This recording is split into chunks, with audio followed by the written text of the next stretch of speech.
नहीं नहीं honourable members, मुझे आजकल ये भी देखना पड़ रहा है कितना झुकूं, किसके सामने झुकूं, फोटोग्राफर कहाँ से क्या ले रहा है, कौन इंस्टाग्राम पर डाल देगा, कौन ट्विटर पर डाल देगा, कौन मेरी रीढ़ की हड्डी को तय करने लगेगा।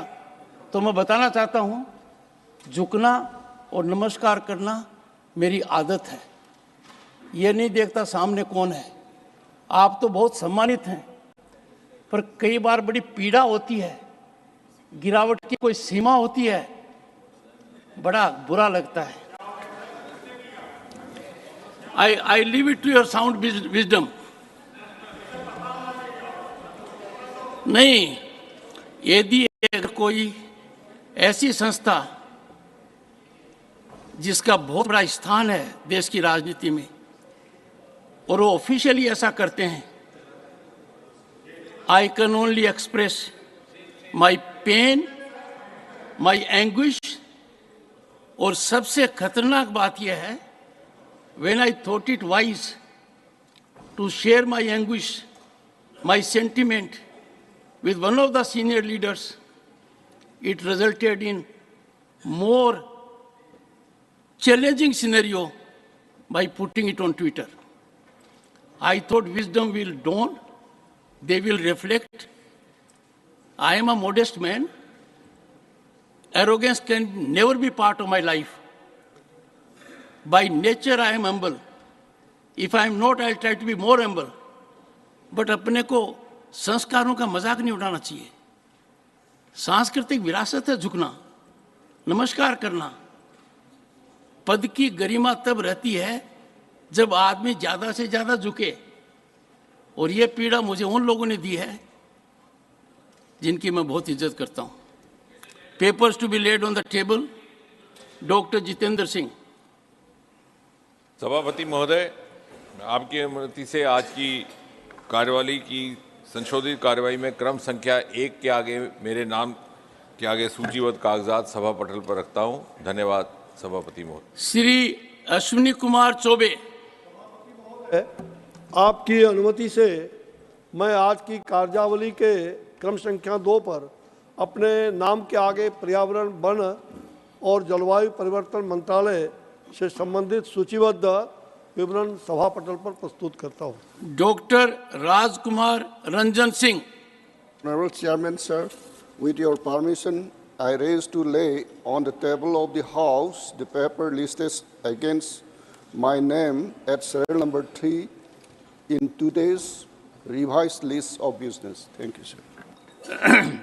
Reports of the Department-related Parliamentary Standing Committee on Home Affairs, Dr. Anil Jain.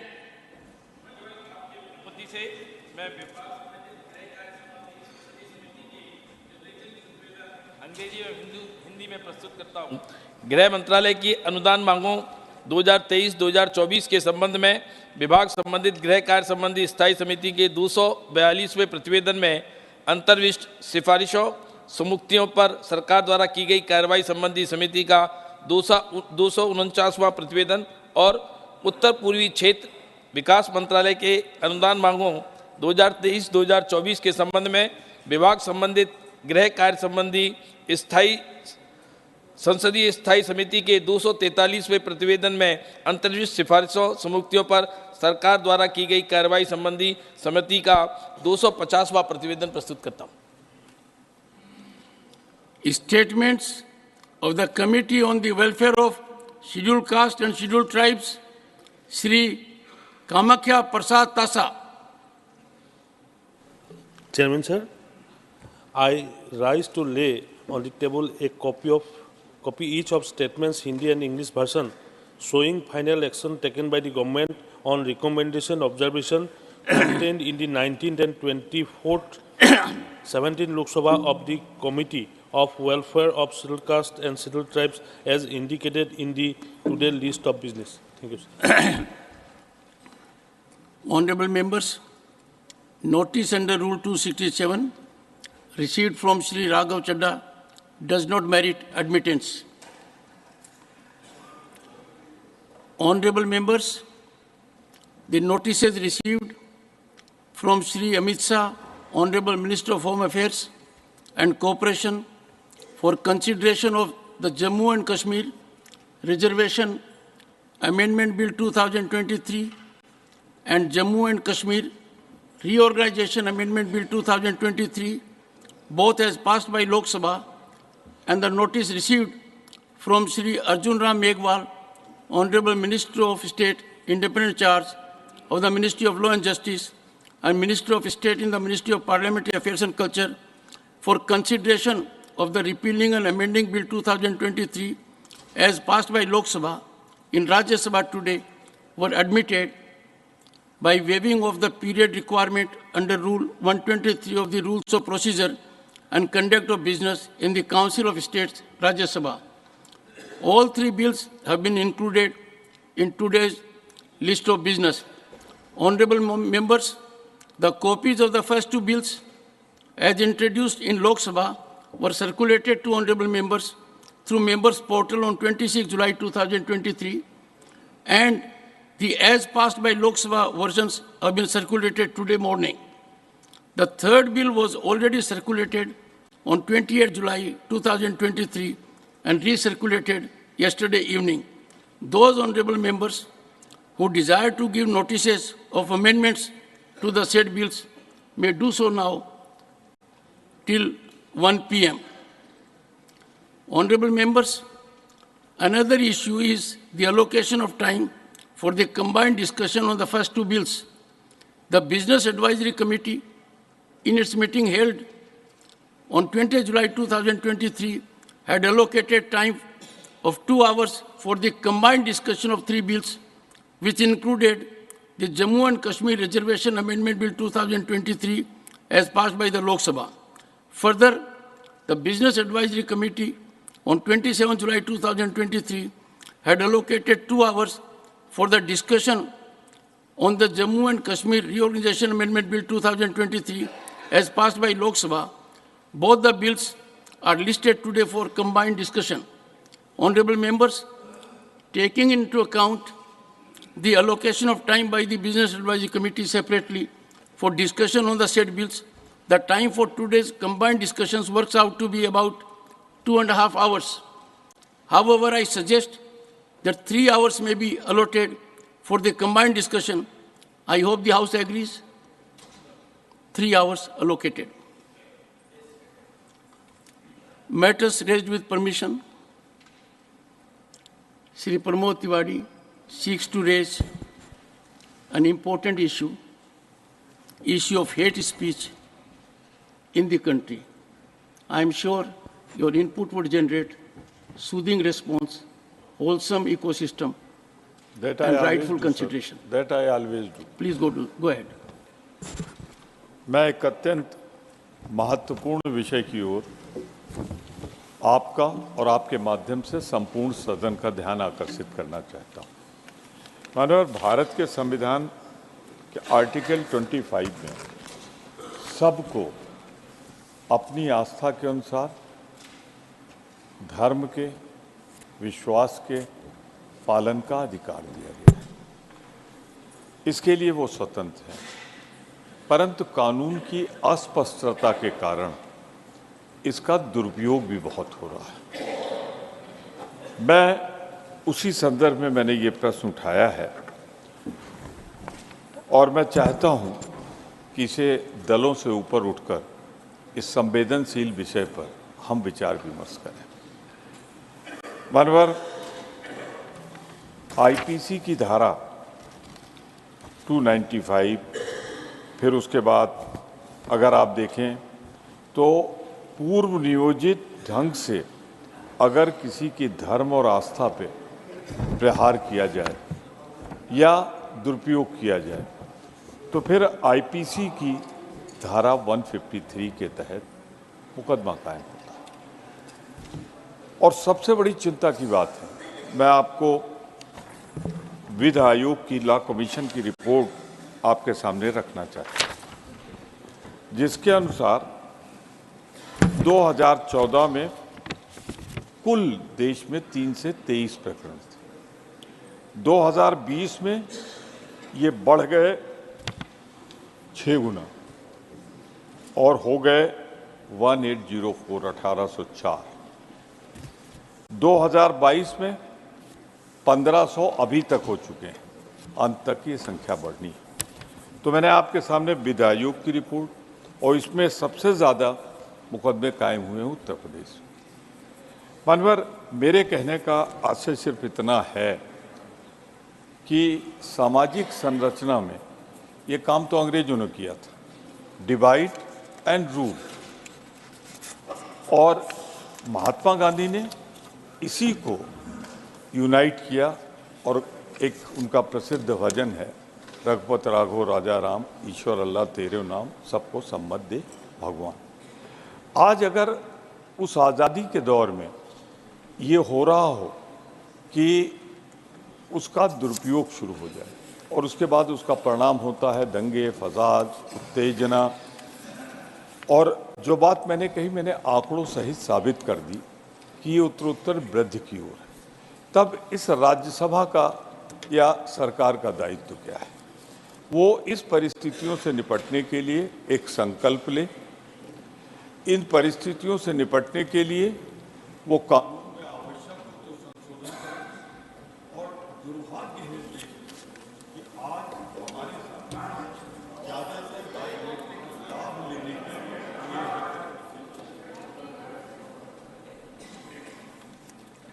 Siri,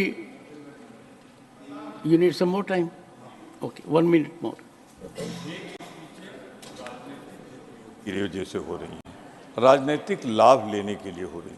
तो मेरा सुझाव है कि जो लोग हेट स्पीच दें उनको चुनाव लड़ने से रोक लगानी चाहिए, और ख़ास तौर से जो संवैधानिक पदों पे बैठे हों, अगर वो इसका दुरुपयोग करें तो उनके खिलाफ कार्रवाई होनी चाहिए। मैंने बहुत निश्चल मन से, बहुत स्पष्ट करते हुए चिंता अपनी व्यक्त की है हेट स्पीचेज पे, और अपील की है कि इसका राजनीतिक लाभ लेने के लिए अंग्रेजों वाली नीति न चले, बल्कि महात्मा गांधी के बताए रास्ते पर हम चलें। Manas Ranjan Mangaraj demand for completion of coastal highway projects in Orissa. Honorable Chairman, sir, Odisha has a coastline of about 480 km, which makes the infrastructural development of the coastal districts all the more important for the economy of the region. The central government announced a coastal highway project spanning 346 km in 2015, connecting 7 coastal districts of Odisha. The project would have proved to be an important development in terms of promotion of trade, tourism, communication and industry. However, there have been undefined delays in the development of the project. It comprised 2 parts, sir, one connecting Rameswar to Ratanpur and the other one connecting Ratanpur to Digha. It was to be developed under the 4 packages. Initially, the first 2 packages were cancelled without any defined reason on the part of the central government. After the clearance for the 2 packages, the project was stalled due to unavailability of environmental clearance from the Environment Ministry. However, the clearance for the same has been provided since August 2023. But there has been no headway made in the project yet by the central government. Thus, sir, through you, I would like to urge the central government to come up with a detailed project report, TPR, highlighting the status of implementation of the project. The central government needs to work towards completion of the Central Coastal Highway project as soon as possible, because 8 years have already passed since the announcement of the same and no significant development has been made as of now. Thank you, sir. धन्यवाद मानस रंजन जी। माननीय doctor Sumer Singh Solanki, need to address the problem of preparing Aadhaar card for differently abled citizens. धन्यवाद माननीय सभापति महोदय नर्मदे हर। माननीय सभापति महोदय, मैं आपका एवं सदन का ध्यान एक महत्वपूर्ण संवेदनशील विषय की ओर आकर्षित करना चाहता हूं। मध्य प्रदेश के निमाड़ क्षेत्र के साथ साथ देश के विभिन्न क्षेत्रों में एक विकट स्थिति बनी हुई है। दिव्यांग नागरिकों के हाथ के अंगूठे, उंगलियां तथा आंखों के न होने के कारण आधार कार्ड बनाने में दिक्कत आ रही है, जिस कारण उन्हें सरकार द्वारा दी जा रही सुविधाएं जैसे Ayushman card, mobile connection, ration, pension इत्यादि सरकारी योजनाएं जिसमें आधार कार्ड की अनिवार्यता कर दी गई, उनका पूर्ण लाभ नहीं मिल पा रहा है। वर्तमान में हमारे देश के कुछ महानगरों में ही फेस रीडिंग के माध्यम से आधार कार्ड बनाने की प्रक्रिया संचालित की जा रही है, जो कि हमारी सरकार का एक सराहनीय कदम है। परंतु देश के कोने कोने में निवास करने वाले दिव्यांगजनों की पहुंच इन महानगरों तक नहीं है। इसलिए दूर दराज क्षेत्र में रहने वाले दिव्यांगजन आज भी अपना आधार कार्ड नहीं बनवा पा रहे हैं। कुछ दिव्यांग भाई बहनों के आधार कार्ड बन भी जाते हैं तो उन्हें भी अनेक प्रकार की समस्याओं का सामना करना पड़ता है। 2011 की जनगणना के अनुसार भारतवर्ष में लगभग 2 करोड़ 10 लाख लोग किसी न किसी प्रकार की दिव्यांगता की श्रेणी में आते हैं।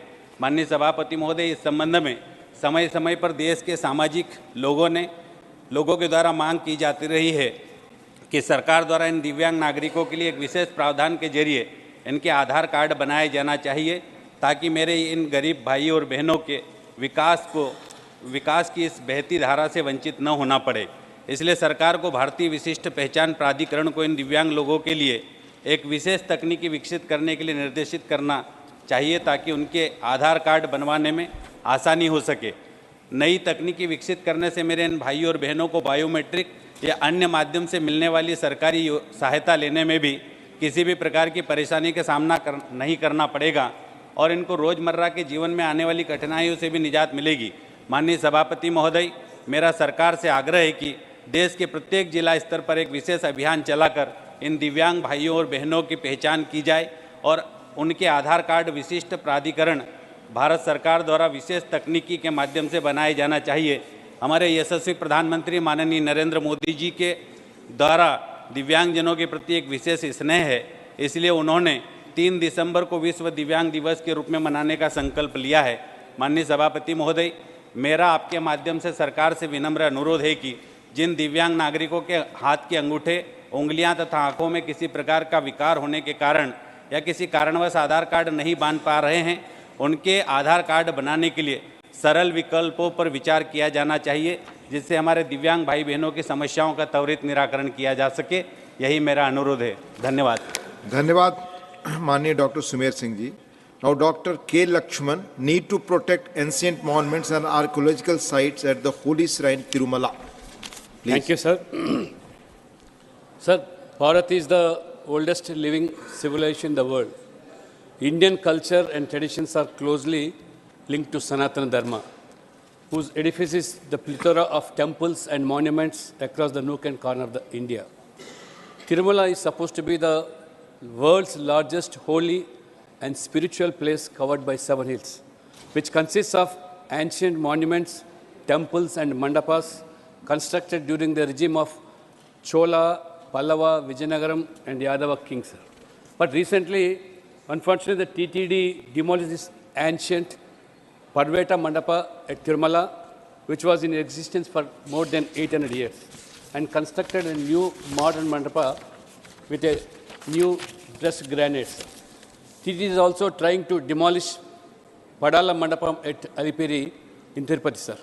Instead of demolishing such monument structures, age-old, which has got the historical, spiritual and archaeological authenticity, in consultance with opinion taken from ASI, I urge the concerned authorities to view the matter very seriously. Because the devotees of this Venkateswara Swami, Lord Venkateswara temple, are not only from Andhra Pradesh alone, and throughout the country, thousands of devotees, they come and they pay these things, sir.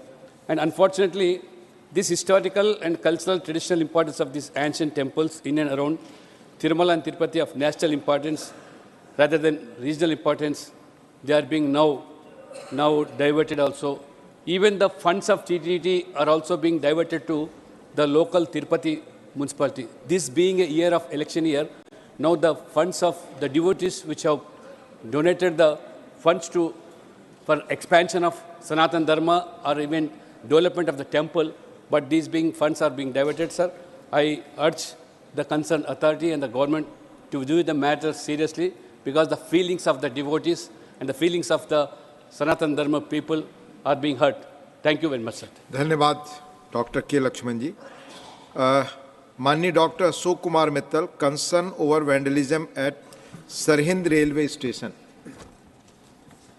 धन्यवाद महोदय, आज आपने मुझे शून्यकाल में अपनी बात रखने का अवसर दिया। मैं आज सदन के सामने एक संवेदनशील मुद्दा रखना चाहूँगा जो हमारी देश की लाइफलाइन रेलवे से जुड़ा हुआ है। मैं पंजाब से आता हूँ और पिछले महीने पंजाब के सरहिंद रेलवे स्टेशन पर भीड़ ने ट्रेन कैंसिल होने पर, अचानक कैंसिल होने पर पथराव किया और स्टेशन को भी डैमेज किया। ये समस्या सिर्फ पंजाब की ही नहीं है। कुछ दिन पहले सूरत में, गुजरात में भी स्टैम्पीड हुआ क्योंकि वहाँ ओवर क्राउडिंग था। और ऐसी बहुत सी घटनाएं भी देखी गई जब वंदे मातरम पर या बाकी और ट्रेनों पर पथराव किया गया। तो ये विषय चिंताजनक है और रेलवे की और यात्रियों की सेफ्टी को कंप्रोमाइज़ करता है और इससे रेल हादसा बढ़ने की भी संभावनाएं बढ़ती हैं। यदि आंकड़ों में देखा जाए तो पिछले 4 वर्षों में 1360 करोड़ की रेलवे की संपत्ति का इस तरीके से नुकसान हुआ है। अब हम जब इसके कारणों पर जाते हैं कि ऐसा क्यों हुआ, तो जो समझ आता है कि रेलवे स्टेशन पर सुविधाओं के अभाव में यात्रियों में गुस्सा आता है और वो इस तरीके से निकलता है। हालांकि गलत है, पर इस तरीके से निकलता है। एक मैं छोटा सा उदाहरण देना चाहूँगा। हमारे दिव्यांग भाइयों के लिए 1916 में दिव्यांगजनों के लिए एक्सेसिबल इंफ्रास्ट्रक्चर बनाने के लिए भारत सरकार ने कानून बनाया, लेकिन इस कानून की सबसे ज़्यादा धज्जियाँ कहीं उड़ती हैं तो वो रेलवे स्टेशन पर उड़ती हैं। हमारे कितने रेलवे स्टेशन हैं?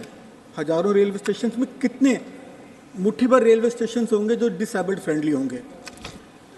लिफ्ट की सुविधाएं नहीं है, प्रॉपर वॉशरूम की सुविधाएं नहीं है, वेटिंग रूम की सुविधाएं नहीं है और कई बार ट्रेन या तो आगे रुक जाती है, पीछे रुक जाती है और जो यात्री पैनिक में चढ़ते हैं और उससे भी हादसे की संभावना बढ़ती है। सर्दियों का मौसम आ रहा है, ट्रेन से लेट भी होंगी और भी समस्याएं आएंगी, तो उसमें हम क्या सुविधाएं यात्रियों को देने जा रहे हैं? इन सब बढ़ते हुए केसेस और कम फैसिलिटीज़ के लिए मैं सभी सरकार से निवेदन करूंगा कि इस समस्या के समाधान के लिए एक वेल प्लान स्ट्रैटेजी बनाएं ताकि हम तोड़फोड़ ऐसी और घटनाओं को रोक सकें। और महत्वपूर्ण है क्योंकि रीडेवलपमेंट प्लान चल रहा है, अपग्रेडेशन प्लान चल रहा है रेलवे स्टेशन का, तो उसको जल्दी से जल्दी पूरा किया जाए और ज़्यादा से ज़्यादा रेलवे स्टेशन इस प्लान में शामिल किया जाए। धन्यवाद। धन्यवाद doctor Ashok Kumar Mittal ji. Now honourable Shrimati Vandana Chauhan, need to address challenges of Pradhan Mantri Jan Arogya Yojana programme. Thank you, sir. Thank you for giving me this opportunity to raise a very important question. So the Ayushman Bharat, the PMJ, is a flagship program of the government. This noble initiative, sir, strives to give a comprehensive health coverage to the poor and vulnerable. But in spite of 5 years, sir, from the starting of the program, there still suffers several challenges which this entire Yojana faces. Low level of awareness, uneven distribution of empaneled hospitals, shortage of healthcare infrastructure and equipment, shortage of doctors and other human resources. So the empaneled private hospitals also have certain issues which they voice to many of us Member of Parliament. Reimbursements, delay in payments, complaints of low package rates and cumbersome process and procedures. Some very, very serious issues, sir, regarding the implementation have come to the fore after a CAG report on the performance audit of the Ayushman Bharat Yojana was made. According to this report, sir, not only are there invalid names, unrealistic date of births of lakhs of beneficiaries, but issuance of duplicate PMJ IDs, ineligible households which have got registered as beneficiaries, to whom crores of money, sir, has already gone from the government coffers. Sir, in addition, the report reveals that the benefit of the scheme has got extended to people who are dead, shown to have availed treatment after such death. Patients shown as admitted in multiple hospitals at one given time. Cases where surgeries were shown after discharge. Dates showing discharge before admission. And all these numbers, sir, run in thousands, if not lakhs, resulting in expenditure of several hundred crores, sir. Further, sir, shockingly, the report reveals that in all, as many as 9.85 lakh beneficiaries have been linked to the same mobile numbers which don't exist at all. All this, sir, resulting in crores of money being disbursed in contravention of the guidelines. The report also points out that some of the impaneled healthcare centers neither fulfill the minimum criteria of support system and infrastructure, nor conform to the quality standard criteria. In several, the mandatory compliances criteria as to fire safety measures, biomedical waste management, pollution control, even hospital registration certificates, sir, have not been followed. However noble the intention of this scheme, sir, PMJY is suffering from glaring irregularities and need to be amended at the earliest, or else this would tantamount to playing with the lives of the poor. Thank you, sir. Thank you, Vannaji. Honorable Sri Iran Kadadi demand to organize a national level program on Kittur Rani Chennamma. ಧನ್ಯವಾದ ಉಪಸಭಾಪತಿ ಮಹೋದಯ. ದೇಶದ ಸ್ವಾತಂತ್ರ್ಯ ಹೋರಾಟದಲ್ಲಿ ಲಕ್ಷಾಂತರ ಜನ ಭಾಗವಹಿಸಿರುವುದು ಇತಿಹಾಸದ ಪುಟಗಳಲ್ಲಿ ದಾಖಲಾಗಿದೆ. ಆದರೆ ಮಹಿಳೆಯೊಬ್ಬರು ಸೂರ್ಯ ಮುಳುಗದ ಬ್ರಿಟಿಷ್ ಸಾಮ್ರಾಜ್ಯದ ಎದುರು 1824ರಲ್ಲಿ ಯುದ್ಧ ನಡೆಸಿ ಬ್ರಿಟಿಷ್ ಅಧಿಕಾರಿ ತ್ಯಾಕ್ರೆಯ ಹತ್ಯೆಗೈಯುವ ಮೂಲಕ ಸ್ವಾತಂತ್ರ್ಯ ಸಂಗ್ರಾಮದ ಬೆಳ್ಳಿ ಚುಕ್ಕಿ ಎಂದು ಗುರುತಿಸಲ್ಪಟ್ಟ ಆ ವೀರ ಮಹಿಳೆಯೇ ಕರ್ನಾಟಕದ ಕಿತ್ತೂರು ರಾಣಿ ಚೆನ್ನಮ್ಮ. ಅವರೇ ಸ್ವಾತಂತ್ರ್ಯ ಹೋರಾಟದ ಮೊದಲ ಭಾರತೀಯ ಮಹಿಳೆಯರಾಗಿದ್ದಾರೆ. ಬೆಳಗಾವಿ ಜಿಲ್ಲೆಯ ಕಾಕ್ತಿಯಲ್ಲಿ ಜನ್ಮ ತಾಳಿದ ಚೆನ್ನಮ್ಮ ಕಿತ್ತೂರಿನ ರಾಜ ಮಲ್ಲಸರ್ಜ ದೇಸಾಯಿಯನ್ನು ಮದುವೆಯಾಗಿ ಪತಿಯ ಮರಣಾನಂತರ ಸಂಸ್ಥಾನದ ಪಟ್ಟಕ್ಕೆ ದತ್ತಕ ಪುತ್ರರನ್ನು ತೆಗೆದುಕೊಳ್ಳಲು ವಿರೋಧಿಸಿದ ಬ್ರಿಟಿಷರ ವಿರುದ್ಧ ಯುದ್ಧ ಸಾರಿದ ವೀರ ವನಿತೆಯವಳು. ಈ ಯುದ್ಧದ ಸಮಯದಲ್ಲಿ ರಾಣಿ ಚೆನ್ನಮ್ಮನ ಸೈನಿಕರು ಬ್ರಿಟಿಷ್ ಅಧಿಕಾರಿಗಳು ಮತ್ತು ಅವರ ಕುಟುಂಬದವರನ್ನು ಒತ್ತೆಯಾಳಾಗಿ ಹಿಡಿದಿಟ್ಟುಕೊಂಡಿದ್ದು ಇತಿಹಾಸ. ತದನಂತರ ಬ್ರಿಟಿಷರೊಂದಿಗಿನ ಮಾತುಕತೆ ಫಲವಾಗಿ ಆ ಅಧಿಕಾರಿ ಮತ್ತು ಕುಟುಂಬಗಳನ್ನು ಅತ್ಯಂತ ಗೌರವಯುತವಾಗಿ ಬಿಡುಗಡೆ ಮಾಡುವ ಮೂಲಕ ಕಿತ್ತೂರು ಸಂಸ್ಥಾನದ ಘನತೆಯನ್ನು ಎತ್ತಿ ಹಿಡಿದಿದ್ದಾರೆ. ತಮ್ಮ ಸೋಲಿನ ಸೇಡು ತೀರಿಸಿಕೊಳ್ಳಲು ಬ್ರಿಟಿಷರು ಕಿತ್ತೂರಿನ ಮೇಲೆ ಪದೇ ಪದೇ ದಾಳಿ ಮಾಡುತ್ತಿದ್ದರು. ಒಂದು ಬಾರಿ 12 ದಿನಗಳ ಕಾಲ ಚೆನ್ನಮ್ಮ ಮತ್ತು ಕಿತ್ತೂರಿನ ಸೈನ್ಯ ತಮ್ಮ ಕೋಟೆಯನ್ನು ರಕ್ಷಿಸಲು ಬ್ರಿಟಿಷರೊಂದಿಗೆ ನಿರಂತರವಾಗಿ ಹೋರಾಡಿದರು. ಈ ಹೋರಾಟದಲ್ಲಿ ಬ್ರಿಟಿಷ್ ಸೈನ್ಯವು ರಾಣಿ ಚೆನ್ನಮ್ಮನನ್ನು ಕುತಂತ್ರದಿಂದ ಬಂಧಿಸುವಲ್ಲಿ ಯಶಸ್ವಿಯಾಯಿತು. ರಾಣಿ ಚೆನ್ನಮ್ಮಾಜಿ ಬ್ರಿಟಿಷರ ವಿರುದ್ಧದ ಮೊದಲನೇ ಯುದ್ಧದಲ್ಲಿ ಒಂದು ಬಾರಿ ಗೆದ್ದು ಮತ್ತೊಂದು ಬಾರಿ ಆ ಯುದ್ಧದಲ್ಲಿ ಗೆಲ್ಲಲು ಸಾಧ್ಯವಾಗದಿದ್ದರೂ ಕೂಡ ಬ್ರಿಟಿಷರ ವಿರುದ್ಧ ಹೋರಾಡಲು ಹೆದರುತ್ತಿದ್ದ ಆ ಕಾಲದಲ್ಲಿ ಒಬ್ಬ ಮಹಿಳೆ ದಿಟ್ಟತನದಿಂದ ಹೋರಾಟ ಮಾಡಿರುವುದು ನಮ್ಮ ನಾಡಿನ ಸ್ವಾತಂತ್ರ್ಯ ಹೋರಾಟಗಾರರಿಗೆ ಪ್ರೇರಣೆಯಾಯಿತು. ಸ್ವಾತಂತ್ರ್ಯ ನಂತರ ಅಂದಿನ ಮುಖ್ಯಮಂತ್ರಿ ಮಾನ್ಯ ಶ್ರೀ ಬಂಗಾರಪ್ಪನವರ ಸರ್ಕಾರದ ಅವಧಿಯಲ್ಲಿ ಇತಿಹಾಸವನ್ನು ಯಾರೂ ಮರೆಯಬಾರದು ಎಂಬ ಕಾರಣದಿಂದ ಕಿತ್ತೂರು ಉತ್ಸವವನ್ನು ಪ್ರಾರಂಭಿಸಿದರು. ಮೊದಲು ಕಿತ್ತೂರಿಗೆ ಸೀಮಿತವಾಗಿದ್ದ ಉತ್ಸವ ನಂತರ ತಾಲೂಕಾ ಮಟ್ಟಕ್ಕೆ ವಿಸ್ತರಣೆಯಾಗಿ ಆಮೇಲೆ ಜಿಲ್ಲಾ ಮಟ್ಟದ ಉತ್ಸವವಾಗಿ ಬೆಳೆದು ನಿಂತಿತು. ಈಗ ಅದು ರಾಜ್ಯ ಮಟ್ಟದ ಉತ್ಸವವಾಗಿ ಕರ್ನಾಟಕದಲ್ಲಿ ಮನೆ ಮಾತಾಗಿದೆ.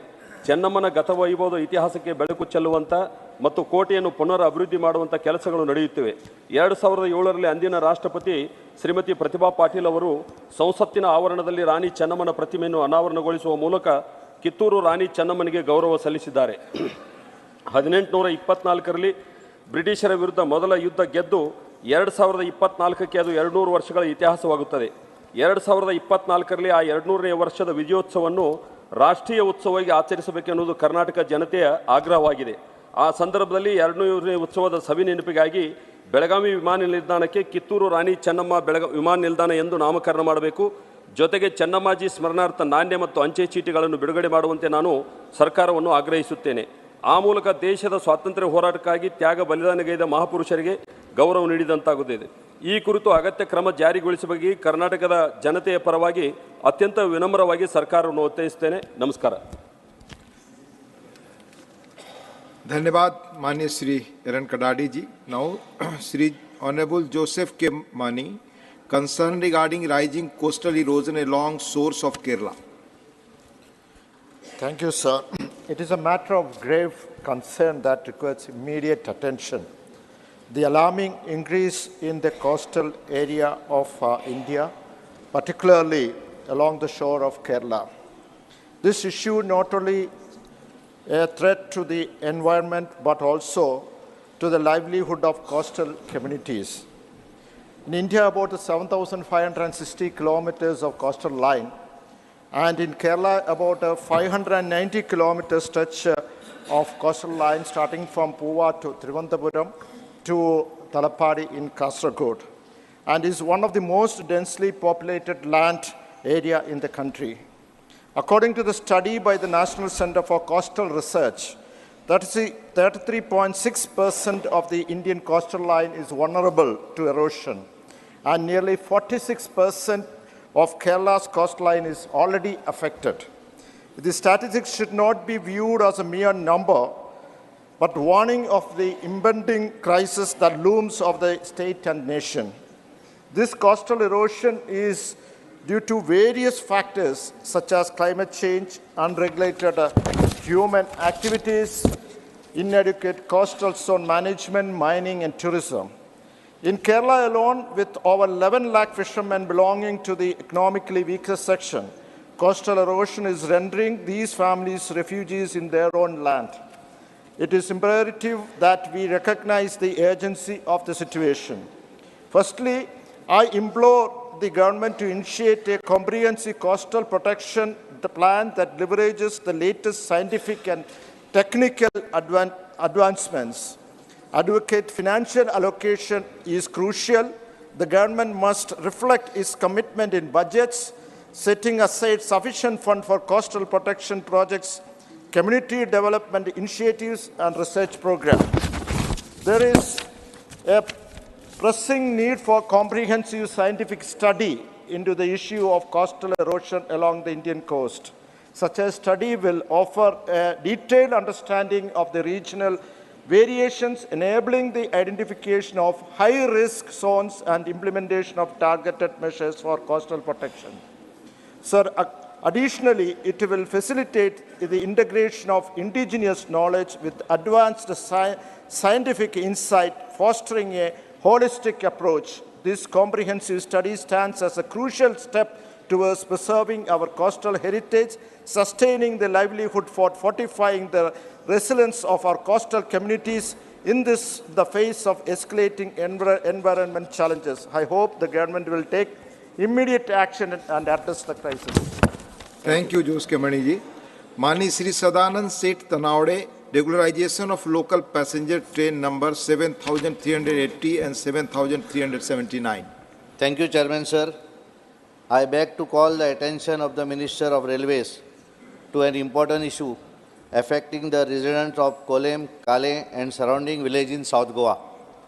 The prolonged cancellation of local passenger trains, specifically train number 07380 Vasco to Kolem and train number 07379 Kolem to Vasco, due to ongoing railway doubling project from Kolem to Vasco, has created severe challenges for the local population.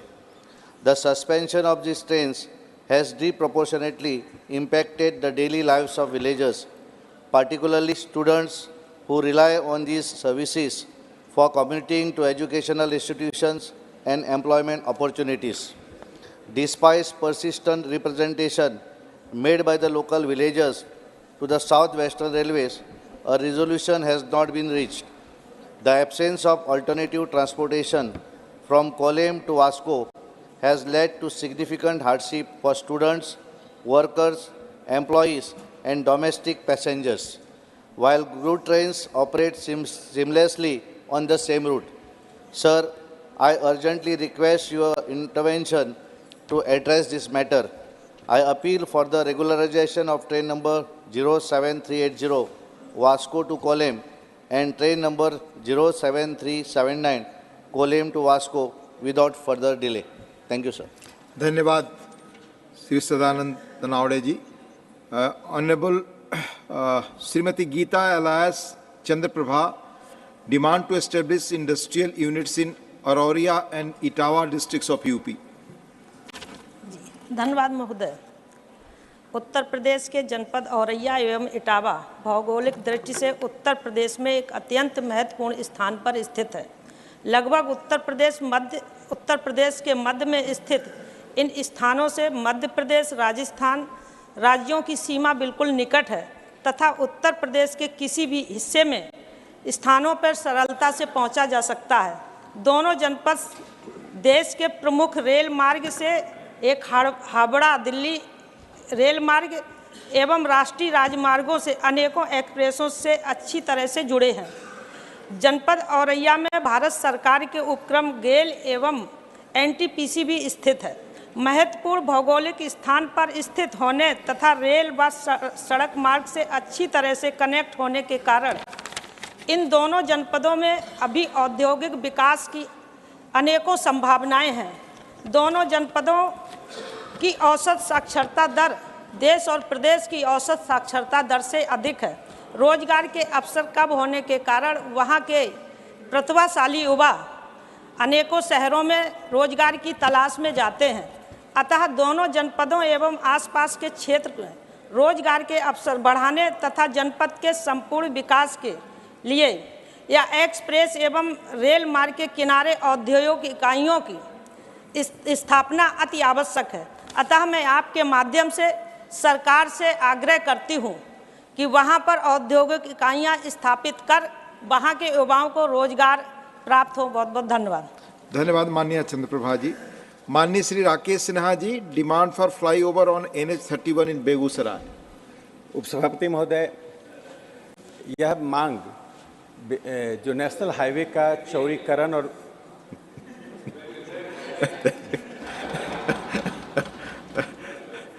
Rakesh ji please speak on the top. वर्षों में मोदी सरकार ने national highway का चौड़ीकरण और विस्तारीकरण किया है, जो एक अभूतपूर्व है और देश के लिए एक अच्छा इंफ्रास्ट्रक्चर विकसित हो रहा है। इस संदर्भ में बिहार के बेगूसराय में जो नेशनल हाईवे 31 गुजर रहा है, उसमें एक फ्लाईओवर बनाया जा रहा है, जो फ्लाईओवर एक ट्रैफिक चौक तक ही आता है। यदि उसे खातोपुर यानी कुछ मीटर्स आगे बढ़ा दिया जाए तो एक्सीडेंट्स की संभावनाएं कम हो जाएंगी, जो आशंका जताई जा रही है। दूसरा, उसी NH31 पर बलिया में पावर हाउस से यदि जानीपुर तक एक फ्लाईओवर बनाया जाता है तो लोग सुरक्षित रहेंगे। यह इस संदर्भ में मैं उठा रहा हूँ कि पैदल चलने वालों का एक प्राकृतिक और मौलिक अधिकार होता है। जब नेशनल हाईवे का चौड़ीकरण हो रहा है तो उन स्थानों पर छोटे छोटे व्यापारी, फल विक्रेता और रेलवे स्टेशन या बस स्टैंड पहले से स्थित होता है। उसके कारण जो आंकड़े आते हैं, जितने पैदल चलने वाले लोग होते हैं उसमें 31% व्यावसायिक कारणों से चलते हैं और जो रोड पर एक्सीडेंट्स हो रहा है उसमें 58% एक्सीडेंट्स, दुर्घटनाएं पैदल चलने वालों का हो रहा है। भारत में ये आंकड़ा लगभग 32,825 है 2022 का, और ये ग्लोबल ट्रेंड है। पूरी दुनिया में 1.2 मिलियन एक्सीडेंट्स होते हैं। अमेरिका में 2022 में 7,500 एक्सीडेंट्स हुए हैं, जो 77% की वृद्धि है 2010 की तुलना में। भारत में भी यह वृद्धि लगातार हो रही है। इस संदर्भ में मैं मांग करता हूं कि इन दो फ्लाईओवर की मांग करते हुए मैं एक सामान्य संदर्भ में कहता हूं, जहां भी सड़क का चौड़ीकरण हो, विस्तारीकरण हो, वहां स्थानीयता को सुरक्षित रखा जाए। यानी स्थानीय लोग जो पैदल यात्रा करते हैं, कन्वेंशनल तरीकों से चलते हैं, बैलगाड़ी, टमटम या घोड़ा गाड़ी, उनके अधिकारों को रक्षा करना हमारा कर्तव्य है। चूँकि नेशनल हाईवे बड़े बड़े शहरों को जोड़ता है, इसमें स्थानीय लोगों को असुरक्षित महसूस नहीं होना चाहिए। इस संदर्भ में मैं सरकार से मांग करता हूं कि बेगूसराय NH31 पर वह जो पावर हाउस खातोपुर तक ले जाया जाए फ्लाईओवर को, और दूसरा फ्लाईओवर बेगूसराय की बलिया में पावर हाउस से लेकर जानीपुर तक बनाया जाए। बहुत बहुत धन्यवाद। धन्यवाद माननीय Rakesh ji. Doctor Prashant Nanda, request to start medical coach facility for serious patients in trains. Thank you, sir. Through you, I would like to draw the kind attention of Minister of Railways. And I am talking about the trains running more than 18 hours from one to the end. Sir, इसके बारे में ज़्यादा बोलने से पहला तो ये मैं बता दूं, मेरा एक पहला अनुभव है। while I was coming to Delhi by Rajdhani, Kanpur जब पास हो गया, then there is only one stoppage, that is at Delhi. so क्या हुआ, एक 38 years का लड़का, उसको स्ट्रोक आया तभी, और we could find out a doctor from there, but he couldn't help। बोला एक अगर ऑक्सीजन होता तो मैं इसको ज़िंदा रखता। लेकिन आपको सुन के ये ख़राब लगा होगा, मुझे भी बहुत ही ख़राब लगा कि उस 38 इयर्स का जो युवक है उसने दम तोड़ दिया। खाली यही एक नहीं है, बहुत सारे ऐसे कहानियाँ हैं, बहुत सारे ऐसे न्यूज़ भी आ रहे हैं। और इसको ध्यान में रखते हुए और एक बात मैं कहना चाह रहा हूँ कि कोरोना के बाद almost all the children they are prone to deficiency of oxygen. अब जब ट्रेन में जा रहे हैं, उनके माँ बाप भी जानते हैं इसको नेबुलाइजर की ज़रूरत है और नेबुलाइजर लेके भी आते हैं, लेकिन वो नेबुलाइजर काम नहीं करता है क्योंकि 110 डीसी में जो करंट आता है बगी में, वो नेबुलाइजर उधर काम नहीं करता है। उसके बाद ये भी होता है, ये ज़्यादा करके कोरोना के बाद ये होता है कि इमीडिएटली सोडियम डेफिशिएंसी हो जाता है और उसको एक सलाइन की ज़रूरत है तो जिंदा रह जाएगा, लेकिन वो सलाइन वो पाने से पहले वो दम घुटता है। तो through you I would like to draw the kind attention of honourable railway minister, who is also very much concerned about the passengers, and he will definitely take this note and will do something that all these trains which are running for more than 18 hours should have a special coach medical van where there should be at least 2 ICU, 1 ventilator and oxygen and other things along with the doctor and nurses. I think this will be accepted by all my members, learned members, which is very, very necessary, and it is high time for us to think about it. And I hope the way the railway minister is working, he will definitely take note of this particular request of mine. Thank you very much. Thank you. Your time is up. जो भी माननीय सदस्य associate करना चाहते हैं, kindly they send their name on the table please. Shrimati Ranjeet Ranjan, concern over negative impact of cinema on our youth. धन्यवाद उपसभापति जी। मैं आपके माध्यम से, जो सिनेमा है वो समाज का आईना होता है। हम लोग बड़े हुए हैं सिनेमा देखकर और काफ़ी इन्फ्लुएंस करता है सिनेमा पिक्चर्स हमारी लाइफ में, खासकर युवाओं की लाइफ में। आजकल कुछ इस तरह की पिक्चरें आ रही हैं, अगर आप कबीर से शुरू करें, पुष्पा से शुरू करें, और अभी एक एनिमल पिक्चर चल रही है। मैं आपको कह नहीं पाऊंगी कि मेरे बेटी के साथ भी बहुत सारी बच्चियां थी जो कॉलेज में पढ़ती हैं, सेकेंड ईयर में पढ़ती हैं। आधी पिक्चर में उठ के रो के चली गई कि इतनी आखिर हिंसा और इतना वायलेंस और महिलाओं के साथ डिसरिस्पेक्ट को जस्टिफाई करना पिक्चरों के द्वारा, मुझे लगता है कबीर में जिस तरह वो अपनी वाइफ को ट्रीट करता है और इस मूवी में जिस तरह से वाइफ को ट्रीट करता है, और लोग और समाज और पिक्चर भी उसको जस्टिफाई करते दिखा रही है, ये बहुत ही सोचनीय विषय है। दूसरा, युवाओं पे सभापति जी बहुत सारे ऐसे एग्जाम्पल्स हैं कि इन पिक्चरों का, इन वायलेंस का और गलत नेगेटिव रोल को हीरो की तरह पेश करने में हमारे आज के खासकर 11वीं और 12वीं के बच्चे इनको रोल मॉडल मानने लगे हैं।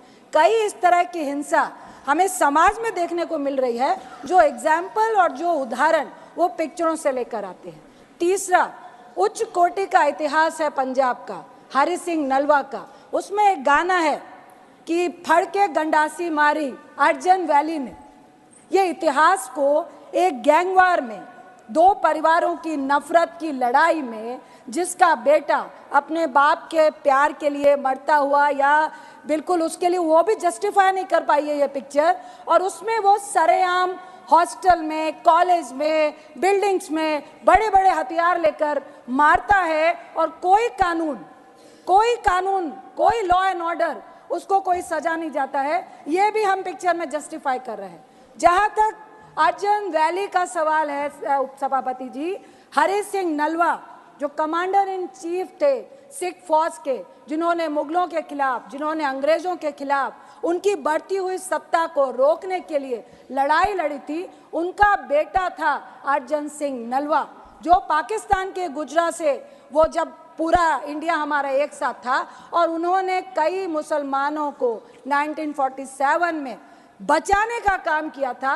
इस उच्च कोटि के इतिहास को आप एक गैंगवार में, आप उस गाने को बैकग्राउंड में दिखा के, जो हमारी धार्मिक आस्था को भी बहुत ज़्यादा दर्द महसूस करवाता है।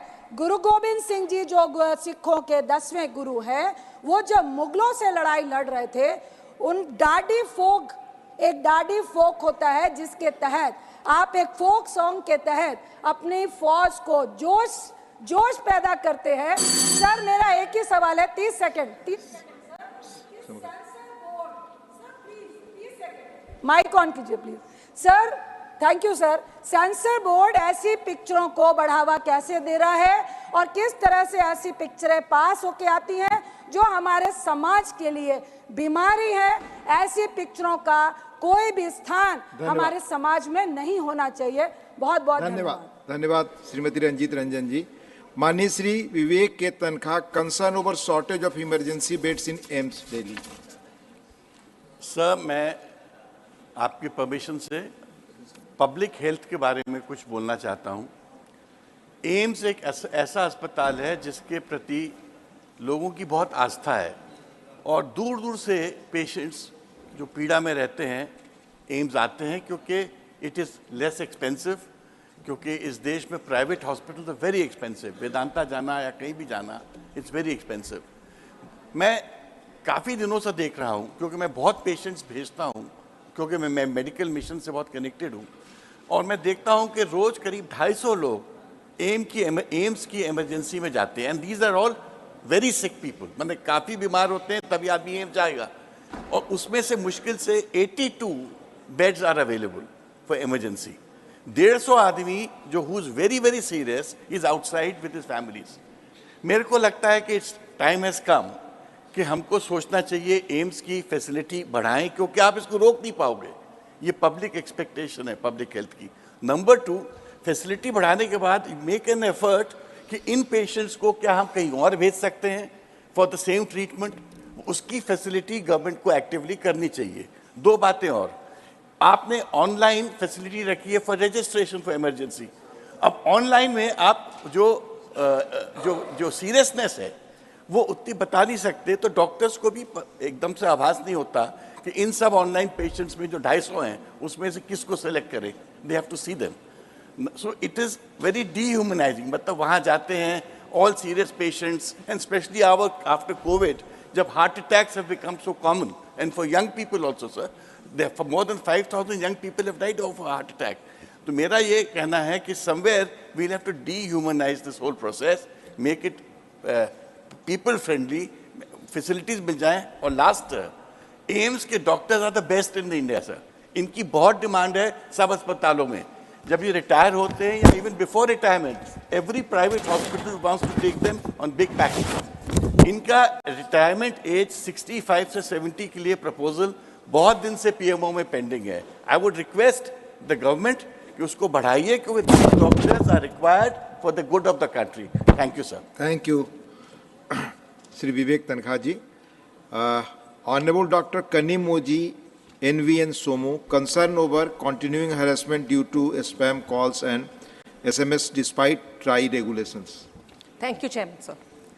Sir, the Telecom Regulatory Authority of India has developed the National Do Not Call Register in India in 2007. In spite of the TRAI regulation, there has been an increase of spam phone calls and SMS on a massive scale. The government's role in regulating measures to curb these calls has not been effective. Usually these types of calls come between 2 to 5 when the old people are sleeping at home. It wakes up as an alarm for them and they really get disturbed.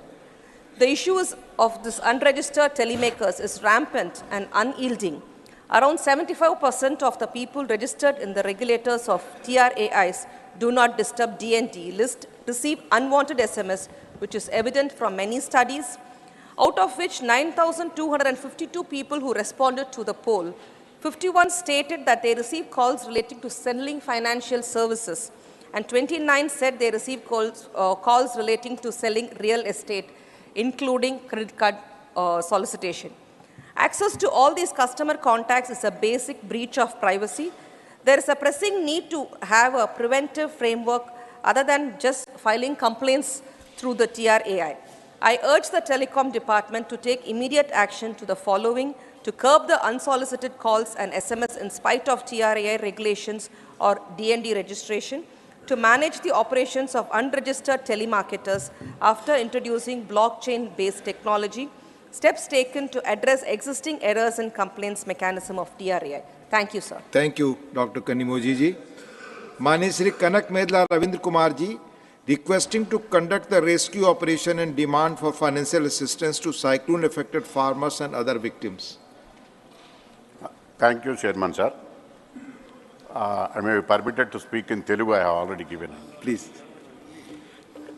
Sir, Andhra Pradesh lo Michaung తుఫాను వల్ల దాదాపు శ్రీకాకుళం జిల్లా నుంచి చిత్తూరు జిల్లా వరకు జరిగిన నష్టం 7,000 కోట్లకు పైగా ఉన్నది.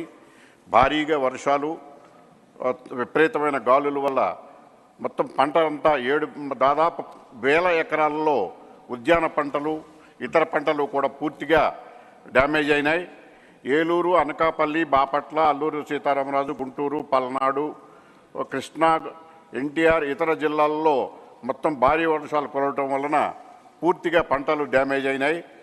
ఈ డ్యామేజ్ అయిన సుమారు వీటన్నిటిని డ్యామేజ్ని పట్టించుకోవటం కోసం కేంద్ర ప్రభుత్వం నుంచి సాయం అందించడానికి విజ్ఞప్తి చేయటమైంది.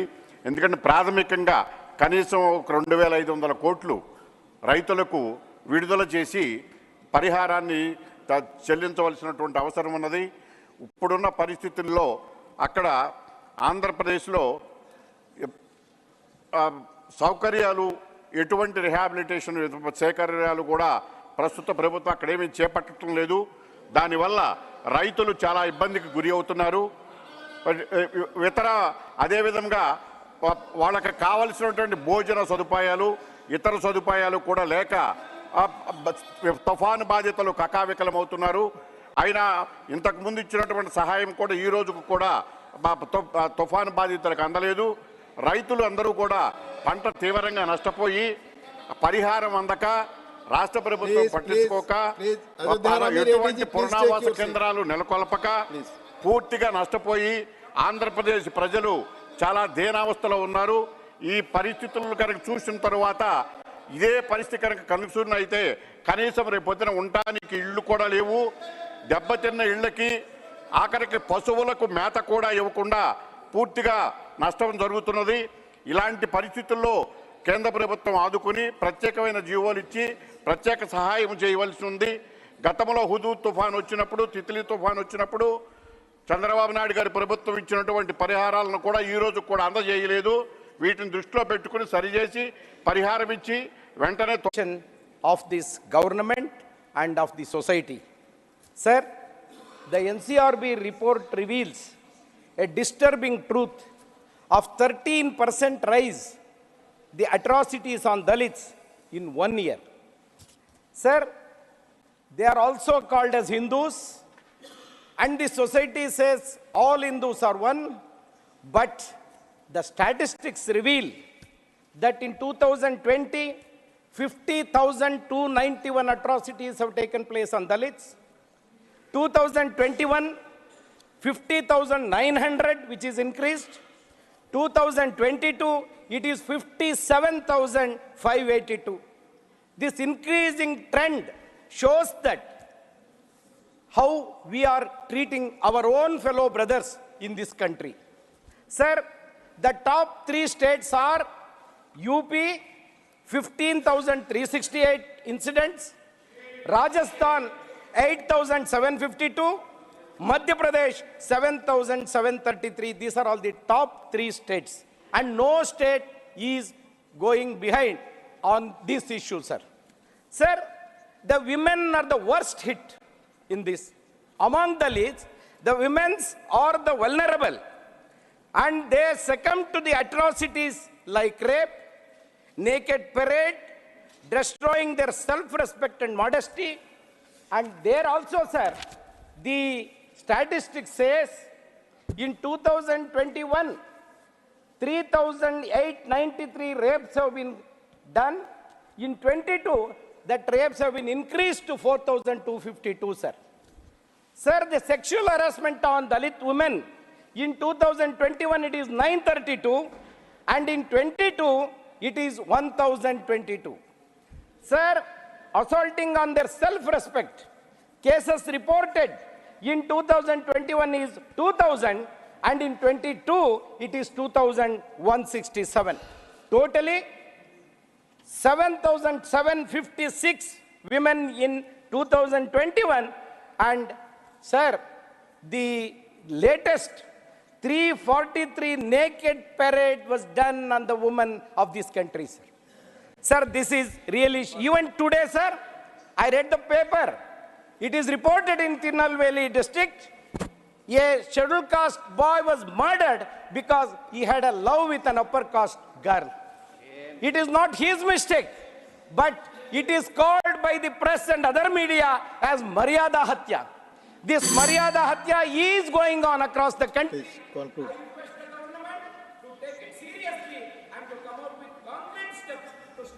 Thank you. Thank you. Thank you, Ramanji. Manya Sri Harnath Singh Yadav, need to impose uniform civil code in the country to maintain communal harmony. माननीय हरनाथ सिंह यादव उपस्थित नहीं हैं. माननीय Shri Abir Ranjan Biswas, need to end deaths due to hazardous cleaning of sewers and septic tanks.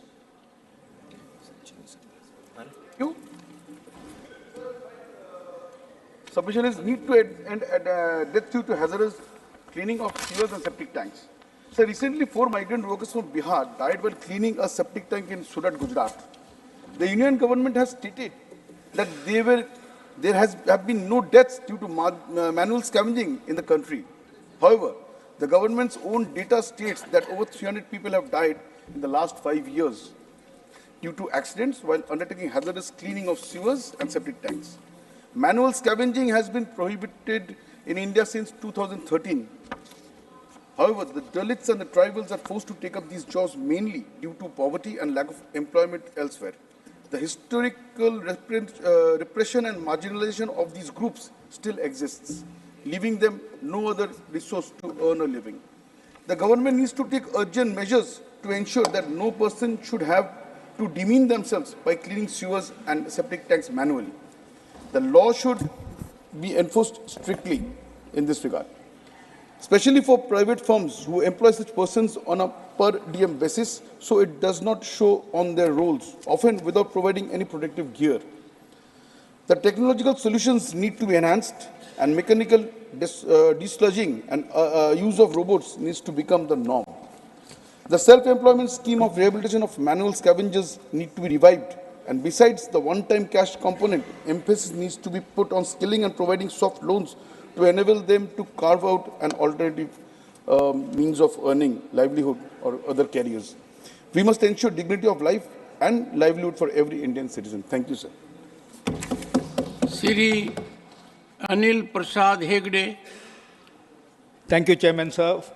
I want to speak on an important issue of demanding prohibiting the use of all bannable pesticides immediately by prohibiting its production, import, export, and marketing and use of in India. Sir, there are enough research reports about the havoc being caused by herbicides world over. The issue is much bigger, in fact. India continues to have nearly 150 pesticides that have been banned or disallowed in one or more countries elsewhere. There is large body of scientific evidence both on the ill effects of synthetic pesticides as well as about positive impacts of organic and natural farming, sir. I welcome the Prime Minister urging farmers to give up toxic chemicals and save the Mother Earth. But it is unfortunate that deadly chemicals like monocrotophos, etc., are not being banned by the Minister of Agriculture. So in May 2020, Government of India published a draft ban order on 27 hazardous pesticides. That too, after consulting the pesticides. Okay. Question number 46. Sri Syed Nasir Hussain. Not present. Honorable Minister.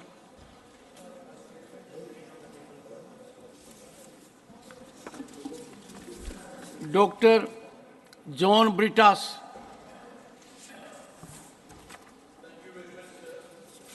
So my mic here. Even while appreciating the engagements of Honorable External Affairs Minister and other ministers, I have a question which is concerning the interest of India. There has been numerous reports in the media that an Indian official has been implicated by the US authorities on account of an alleged attempt to kill a US citizen.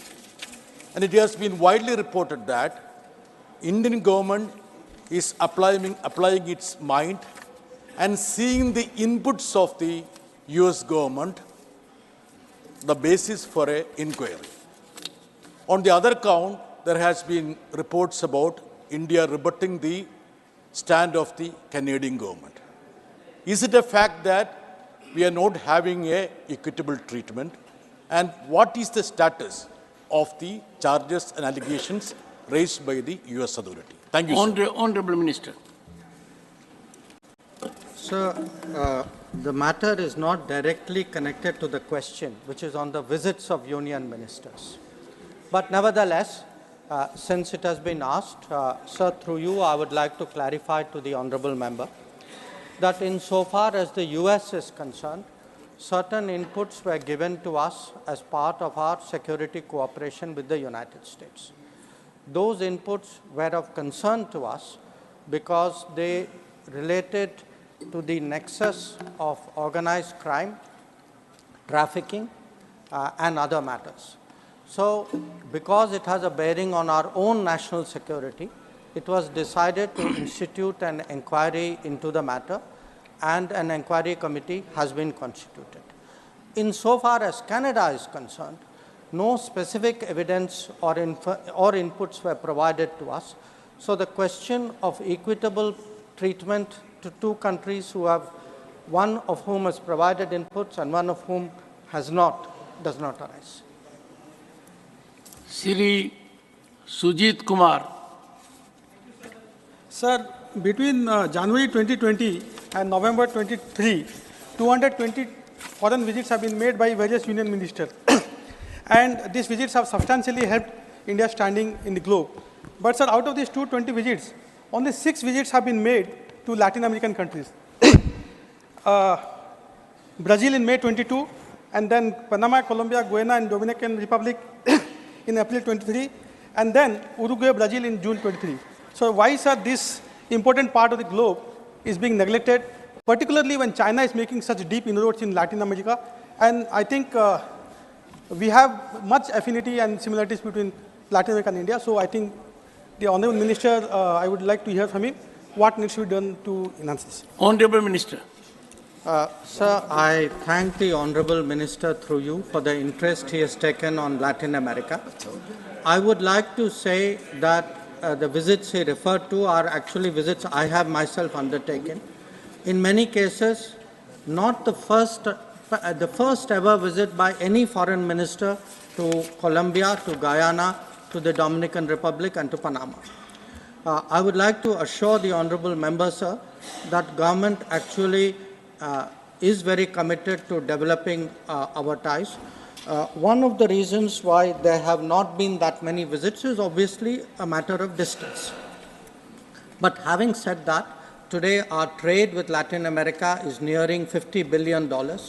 We have a very significant flow of people there. There is a lot of services trade which is taking place in Latin America. We have also designated special conclaves for which Latin American delegations come here.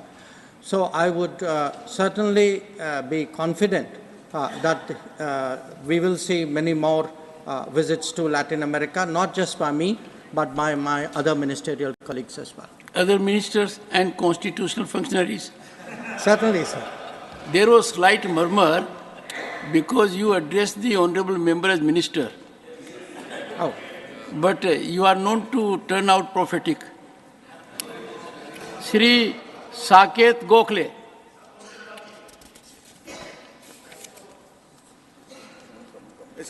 Thank you so much, sir, for the opportunity. On this question of foreign visits by union ministers, there is one question I would like to ask of the Honorable Minister through you, which is, on their foreign visits from 2020 till date, have any union ministers during their foreign visit attended events organized or meetings held by an organization called the Overseas Friends of the BJP, which is a unit of supporters of the Bharatiya Janata Party in different countries? So have any ministers attended events of the Overseas Friends of BJP? And if yes, on what grounds did they attend this event on an official foreign visit? Thank you, sir. Honorable Minister.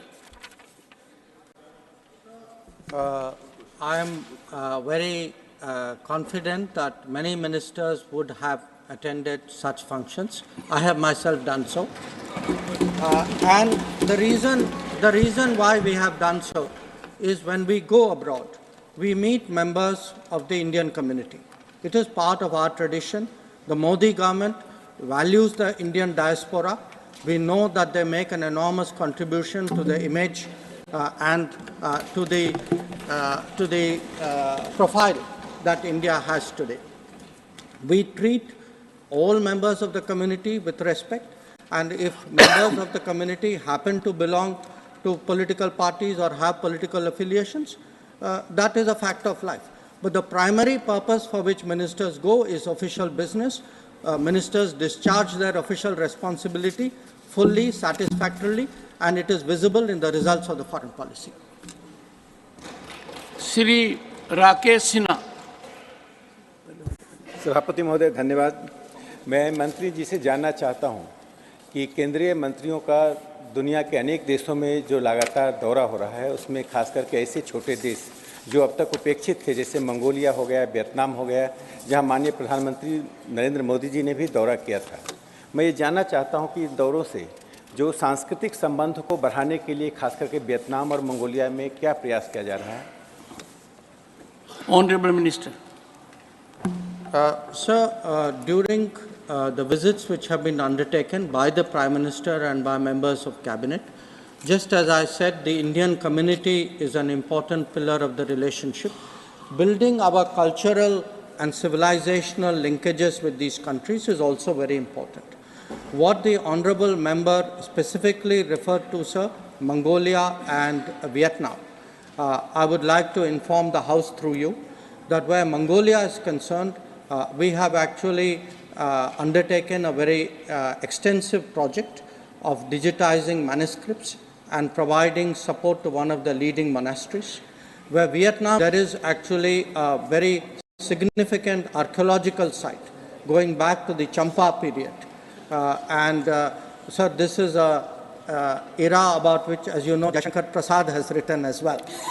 So, in the Champa period, there is a site called Mison, which is, there are ancient Shaivite temples there, and we are very proud that the Archaeological Survey of India has contributed to the renovation and the restoration of heritage at the Mison temple complex, and this is greatly valued because it has now become a very major tourist site.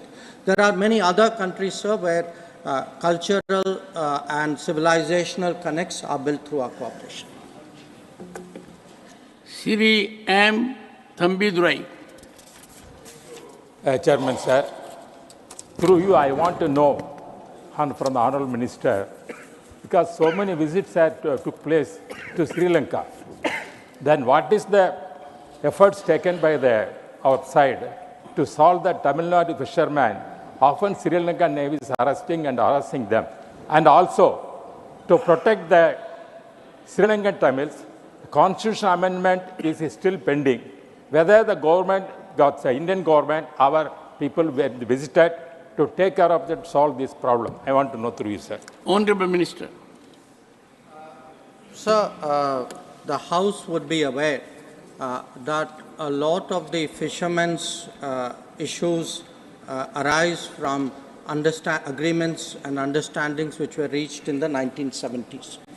Insofar as the constitutional issue is concerned, the the rights of the Tamil-speaking people in Sri Lanka. This was a matter of agreement which we had between the two countries in 1987.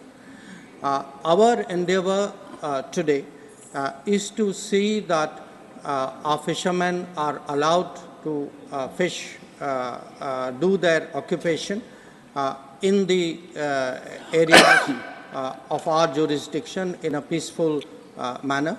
And wherever there are any frictions, to resolve that friction, because often, sir, boats are seized and fishermen are detained. So we make sure that these detentions are not long, and if there is any misunderstanding, to solve it. Insofar as the constitutional issue is concerned, sir, we have been continuously supportive of the implementation of the 13th Amendment of the Constitution and efforts by the Sri Lankan government to ensure that their own Tamil-speaking citizens live a life of dignity and of fairness. I'll be open to a discussion about role of Indian diaspora if there would be a suggestion. We'll structure it. Question number 47, Shri Sandeep Kumar Pathak. Honorable Minister. First supplementary, Shri Sandeep Kumar Pathak.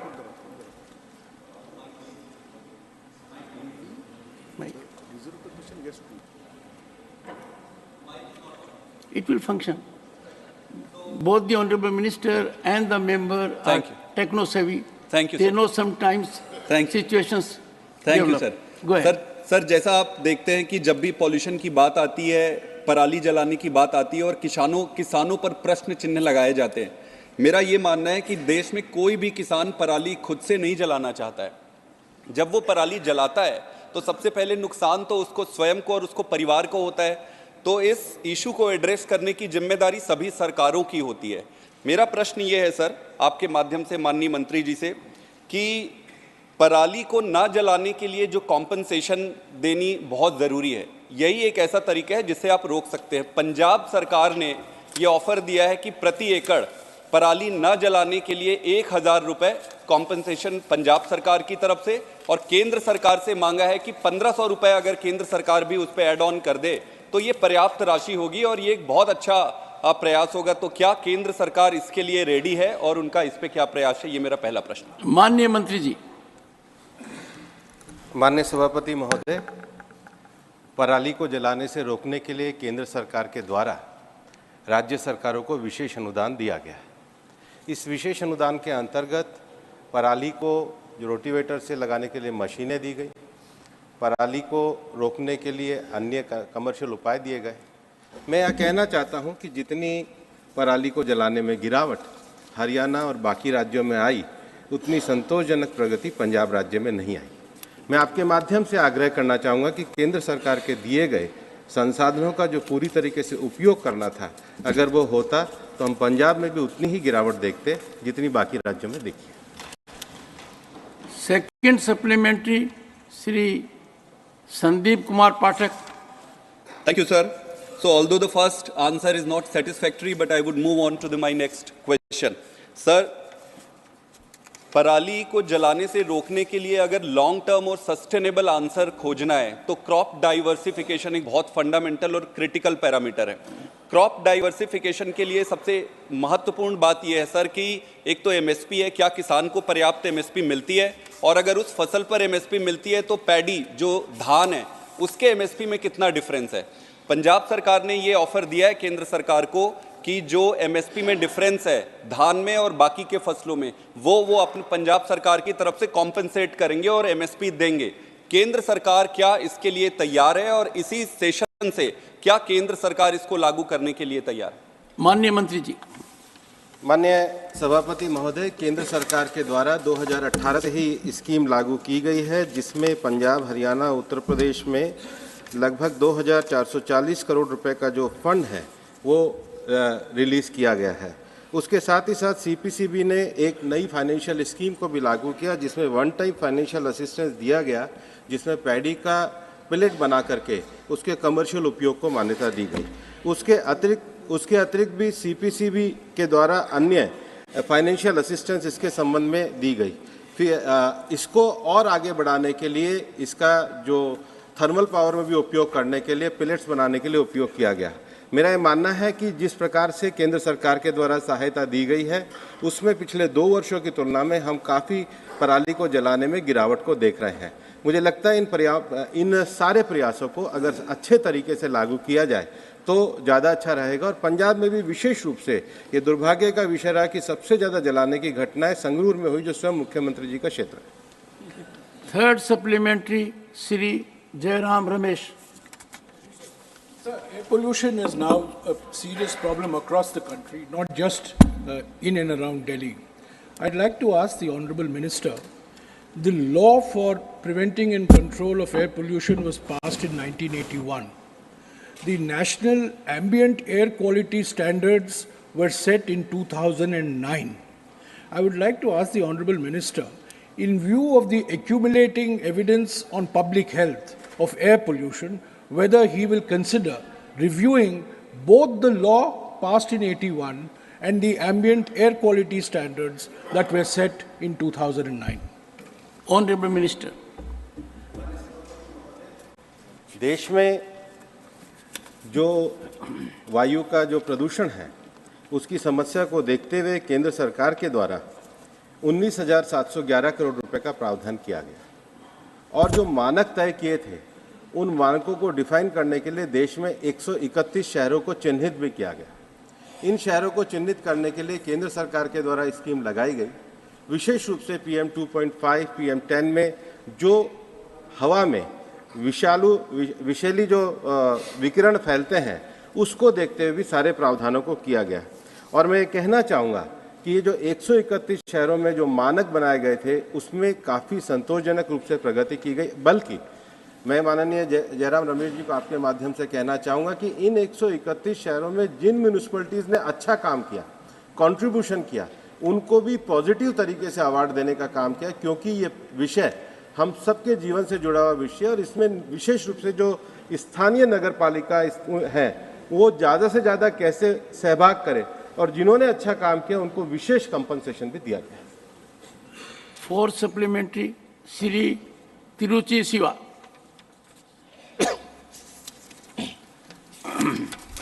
Thank you, Chairman, sir. Sir, one of the main reasons for air pollution is plastic, sir.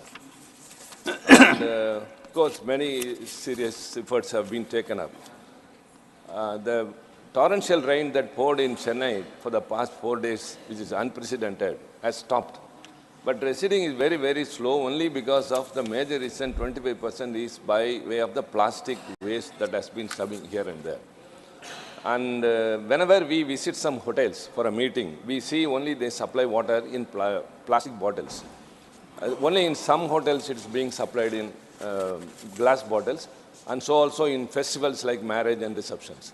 So I would request the Honorable Minister, would you consider of giving strict guidelines that only glass bottles or only recyclable bottles could be given in various places for supplying water, and non-recyclable plastic bottles should be banned. And it's very, very essential, sir, because wildlife, many animals also die only because of consuming plastic. So that has to be seriously considered, and would the Minister consider it and give a suggestion? Thank you very much. Honorable Minister. माननीय सभापति महोदय, माननीय सदस्य का सही सुझाव है। Single use plastic को हमारे देश के अंतर्गत हमने पूरी तरीके से बैन किया है और इसको लागू करने की जिम्मेदारी भी राज्य सरकारों को दी गई है।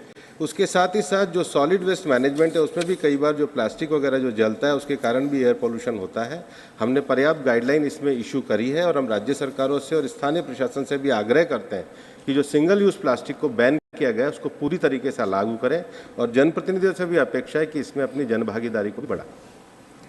श्री मुकुल वासनिक। धन्यवाद। माननीय मंत्री महोदय ने बड़े विस्तार से जवाब दिया है कि सरकार वो कौन से कदम उठा रही है जिससे वातावरण में प्रदूषण कम होगा। अब दिल्ली भारत की राजधानी है, लेकिन हाल ही में हम सब जानते हैं कि यहाँ पर कुछ समय के लिए कुछ कार्यालयों को बंद करना पड़ा और एक लंबे समय तक के स्कूल्स को यहाँ दिल्ली में छुट्टी देनी पड़ी, क्योंकि दिल्ली का प्रदूषण इस हद तक के बढ़ गया था कि सामान्य जन बाहर में दिल्ली के वातावरण में नहीं चल सकते थे। ऐसी स्थिति में भारत सरकार ऐसे कौन से कदम उठाएंगी ताकि आने वाले समय में दिल्ली के कार्यालय, दिल्ली की स्कूल्स वातावरण के प्रदूषण की वजह से बंद नहीं करने पड़ेंगे?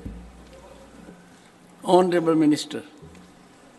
माननीय सभापति महोदय, दिल्ली में वायु प्रदूषण का जो फैलने का कारण है उसका एक बड़ा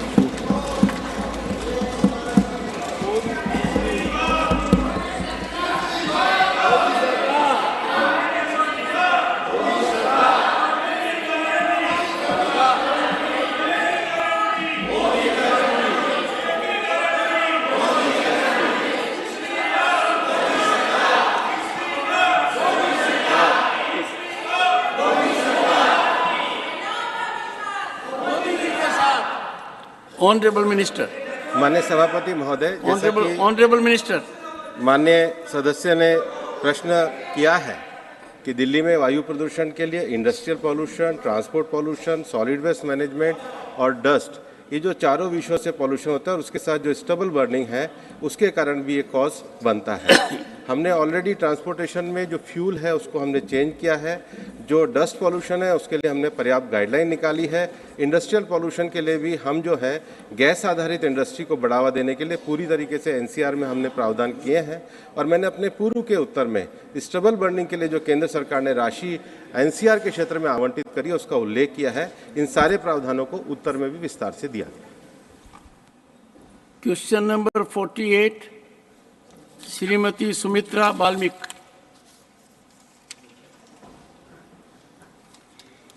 ऑनरेबल मिनिस्टर। अध्यक्ष जी, उत्तर सभा पटल पर रखें। First supplementary Shrimati Sumitra Balmik. धन्यवाद सभापति महोदय। मैं माननीय मंत्री जी से पूछना चाहती हूँ, क्या बढ़ते पर्यटकों की संख्या को ध्यान में रखते हुए कौशल और उद्यमिता को बढ़ावा दिए जाने हेतु कुछ कदम उठाए जा रहे हैं ताकि युवाओं को पर्यटन के रोजगारों से जोड़ा जा सके? Honourable minister. आदरणीय चेयरमैन सर, आज भारत में टूरिज्म दृष्टिकोण से भारत सरकार स्टेट गवर्नमेंट से मिलके अलग अलग कदम उठा रहे। अभी महिलाओं के लिए जो क्वेश्चन में पूछे हैं उसमें रूरल होम स्टेज के लिए स्टेट गवर्नमेंट और फाइनेंशियल इंस्टीट्यूशंस मिलकर अलग अलग प्रांतों में, स्पेशली बॉर्डर स्टेट्स में और अलग अलग स्टेटों में सेल्फ हेल्प ग्रुप्स को इन्वॉल्व करते हुए होम स्टेट्स बढ़ाने के लिए प्रयास किया है। आपको मालूम है, मैं इस सभा को बताते हुए खुशी होता है, आदरणीय प्रधानमंत्री नरेंद्र मोदी जी अभी अभी तय किया है एक एक सेल्फ ग्रुप को मैक्सिमम जो डिफॉल्टर रहते हैं उसको 20 लाख रुपीस देने के लिए हर सेल्फ हेल्प ग्रुप को भारत सरकार ने निर्णय किया। बैंक सुविधा पहला 5 लाख थे, 10 लाख, अभी 20 लाख एकदम बढ़ा दिया गया। उसके कारण से सेल्फ हेल्प ग्रुप्स को हम मोटिवेट कर रहे होम स्टेस बढ़ाने के लिए।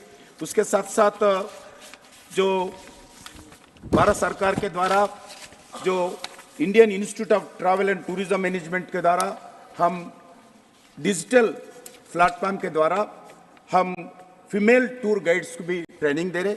उसमें जो फीस वसूल करते हैं महिलाओं के लिए 50% डिस्काउंट देते हुए प्रधानमंत्री जी मोदी जी के आदेश पर हम सभी जगह हजारों महिलाओं को इस जो टूरिस्ट गाइड्स के लिए महिलाओं को ट्रेनिंग दे रहे। उसके साथ साथ मैं बताना चाहता हूं इस सदन को, अभी प्रधानमंत्री जी का, मोदी जी के विजन पर हम हर एजुकेशन इंस्टीट्यूशन में हाई स्कूल से लेके पीजी तक सभी इंस्टीट्यूशन में युवा टूरिज्म क्लब्स खोलने का निर्णय किया है। अभी तक 35,000 युवा टूरिज्म क्लब्स अलग अलग इंस्टीट्यूशंस में भारत सरकार खोले हैं। क्योंकि आपको मालूम है, घर में अगर कोई समर में, हॉलीडे में टूरिज्म जाना चाहते तो कौन तय करते हैं? घर में रहने वाले स्टूडेंट्स, बच्चे तय करते हैं। इसलिए भारत सरकार चाहते हैं डोमेस्टिक टूरिज्म बढ़ाने में उस बच्चों को आधार पर उसके घर में, उसके परिवार में, उसके इंस्टीट्यूशंस में जो उनको अवेयरनेस लाने के लिए युवा टूरिज्म क्लब्स खोल रहे। अभी तक 35,000 युवा टूरिज्म क्लब खोलकर आज टूरिज्म बढ़ाने के लिए प्रयास करें। हम चाहते हैं, भारत सरकार चाहते हैं स्टेट गवर्नमेंट से लगातार संपर्क करें। सभी एजुकेशन इंस्टीट्यूशंस में एक युवा टूरिज्म क्लब जरूर होना चाहिए। इस दृष्टिकोण से भी हम काम कर रहे हैं। Second supplementary Shrimati Sumitra Balmik.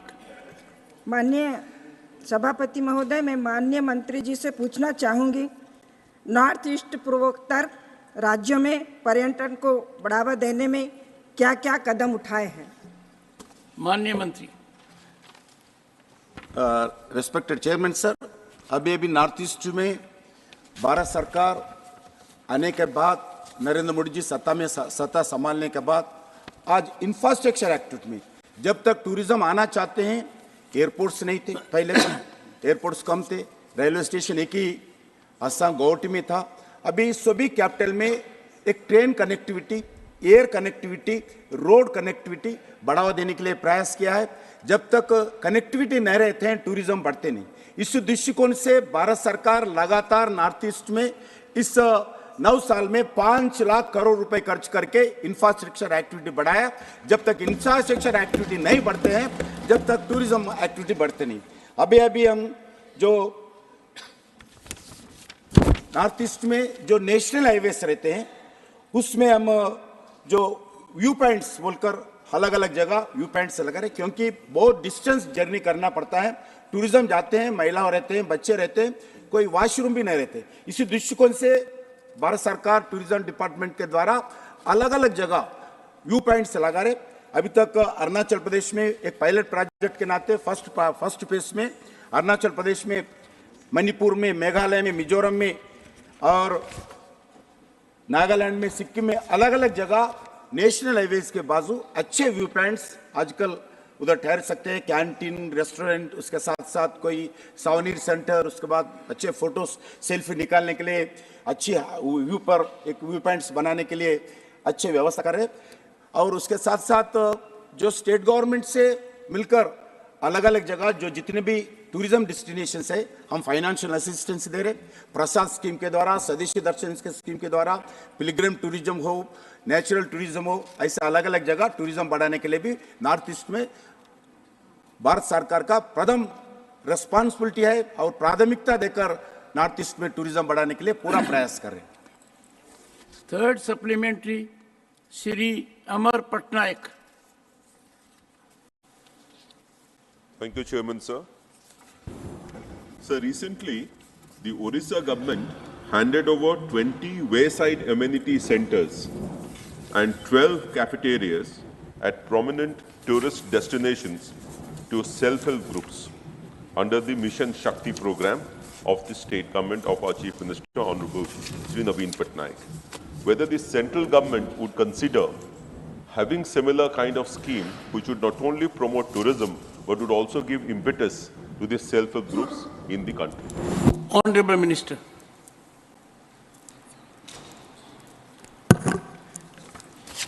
अध्यक्ष जी, टूरिज्म तो जो भारत सरकार को कोई डेस्टिनेशन नहीं है, सभी डेस्टिनेशन स्टेट गवर्नमेंट्स के होते हैं। सभी स्टेट गवर्नमेंट्स को 100% हम प्रसाद स्कीम के द्वारा, स्वदेशी दर्शन के स्कीम के द्वारा हम फाइनेंशियल असिस्टेंस देते हैं। और जो सेल्फ हेल्प ग्रुप्स को अभी बताया, सेल्फ हेल्प ग्रुप्स को भी हम उनके द्वारा भी एंकरेजमेंट करने के लिए प्रयास करें।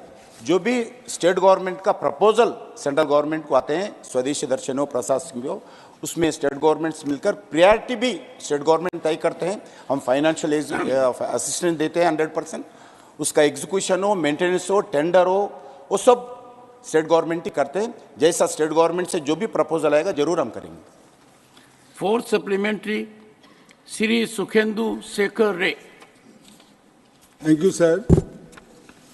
Sir, the Sagar Island, situated in the South 24 Pargana district of West Bengal, popularly known as Ganga Sagar, is not only having a beautiful sea beach and coastal area, but also one of the most popular places of pilgrimage in the country from time immemorial.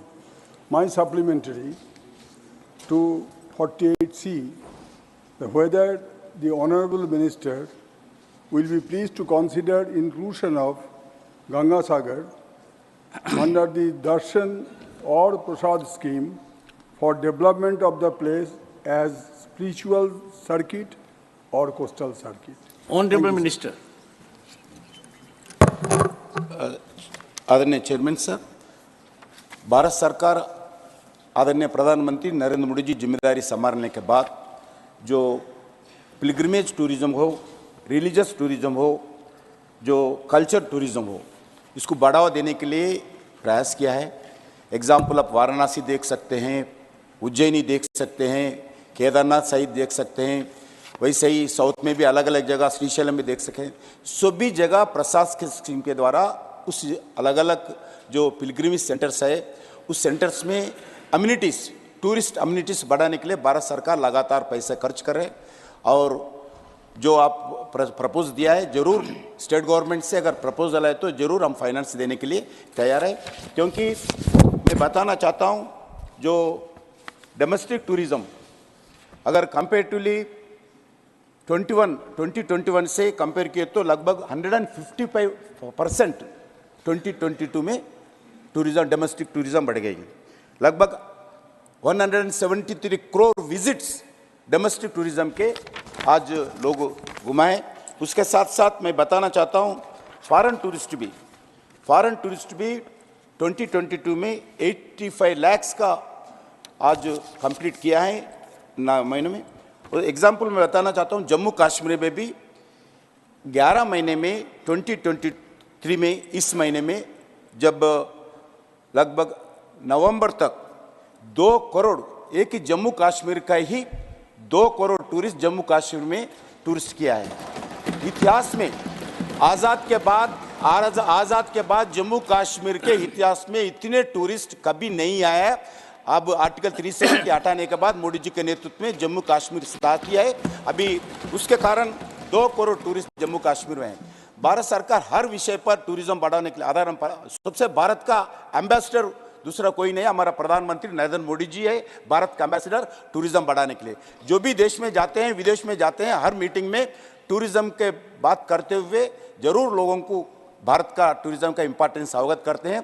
G20 का आपको मालूम है, G20 का लगभग 200 meeting 56 cities में हुआ है। उस जगह अलग अलग देशों का ऑर्डिनरी डेलीगेट्स नहीं है, उस देश का इंपॉर्टेंट ऑफिशियल हो और मिनिस्ट्री हो, all important cream of the 20 countries हो, 30 कंट्रीज का ऑफिसर्स आए थे। उसको इतना प्रयास किया भारत सरकार टूरिज्म बढ़ाने के लिए।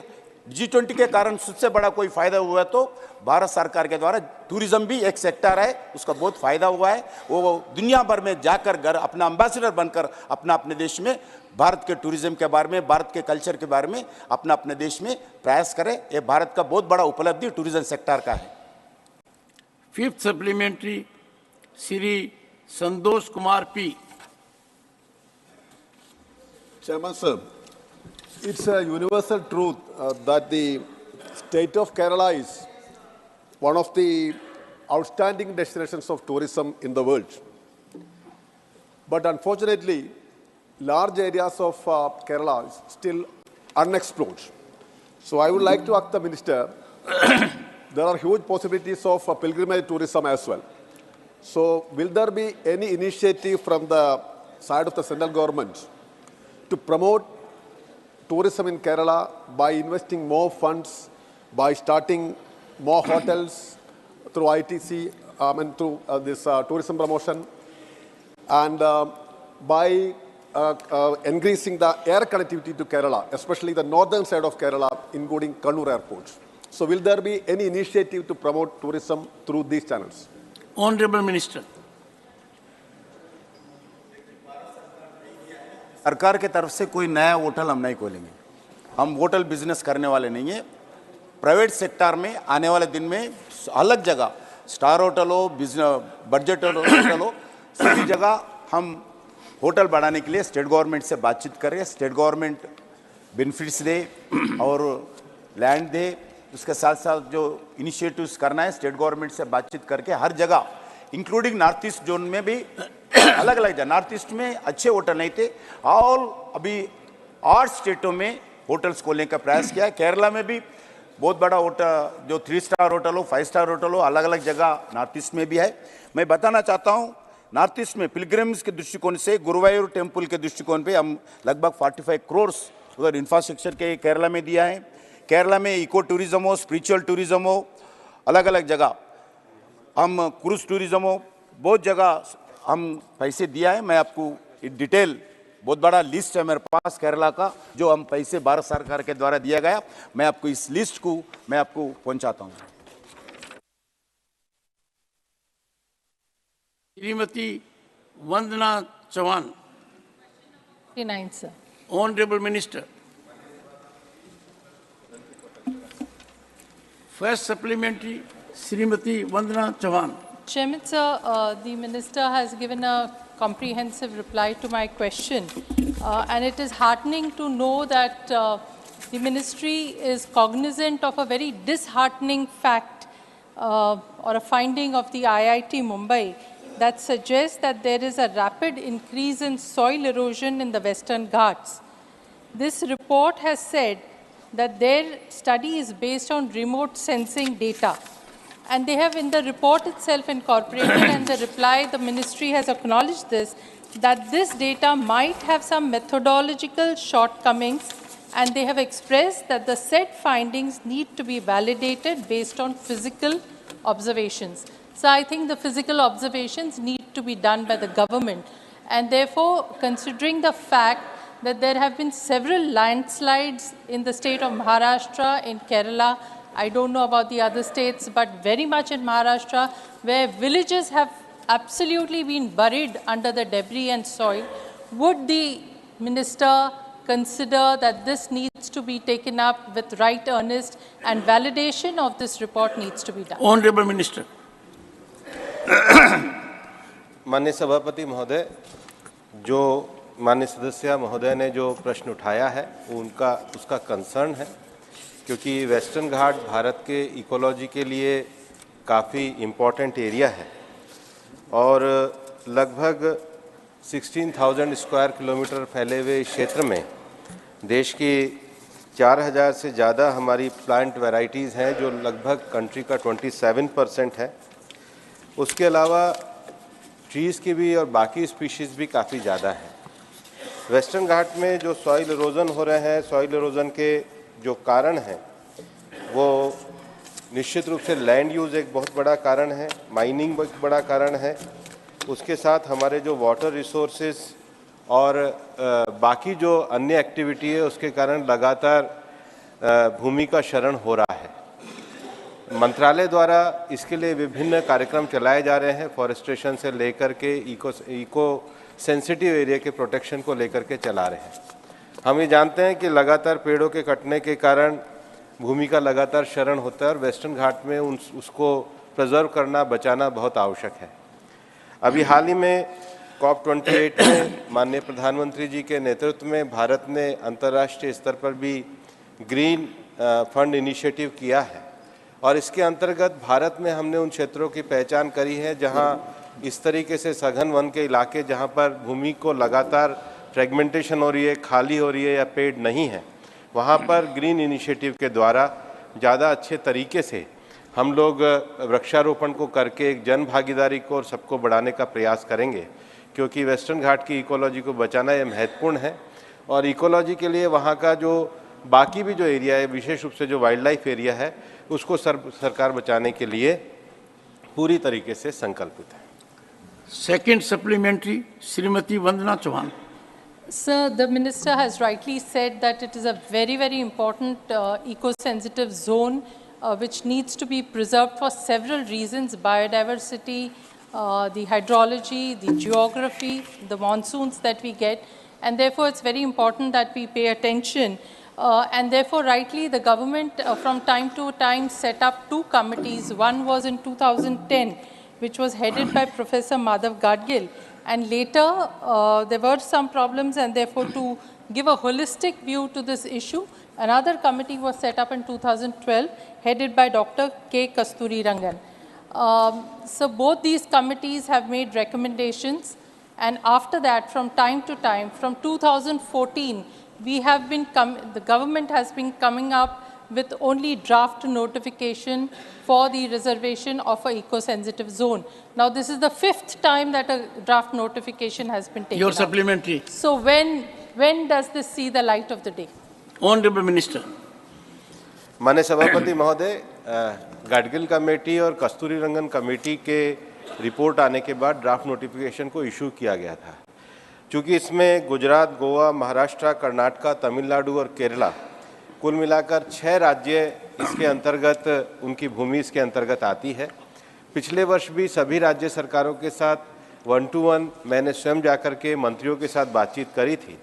हमें बहुत सारे राज्यों के सांसदों के भी विशेष आवेदन आए थे, केरल के भी सांसदों के आए थे, और उसके लिए हमने जो फॉर्मर डीजी हैं संजय कुमार जी, उनके नेतृत्व में एक और कमेटी बनाई है ताकि ड्राफ्ट नोटिफिकेशन के बाद जिन गाँव की ग्राउंड लेवल पे समस्या उनको अच्छी तरीके से एड्रेस किया जा सके।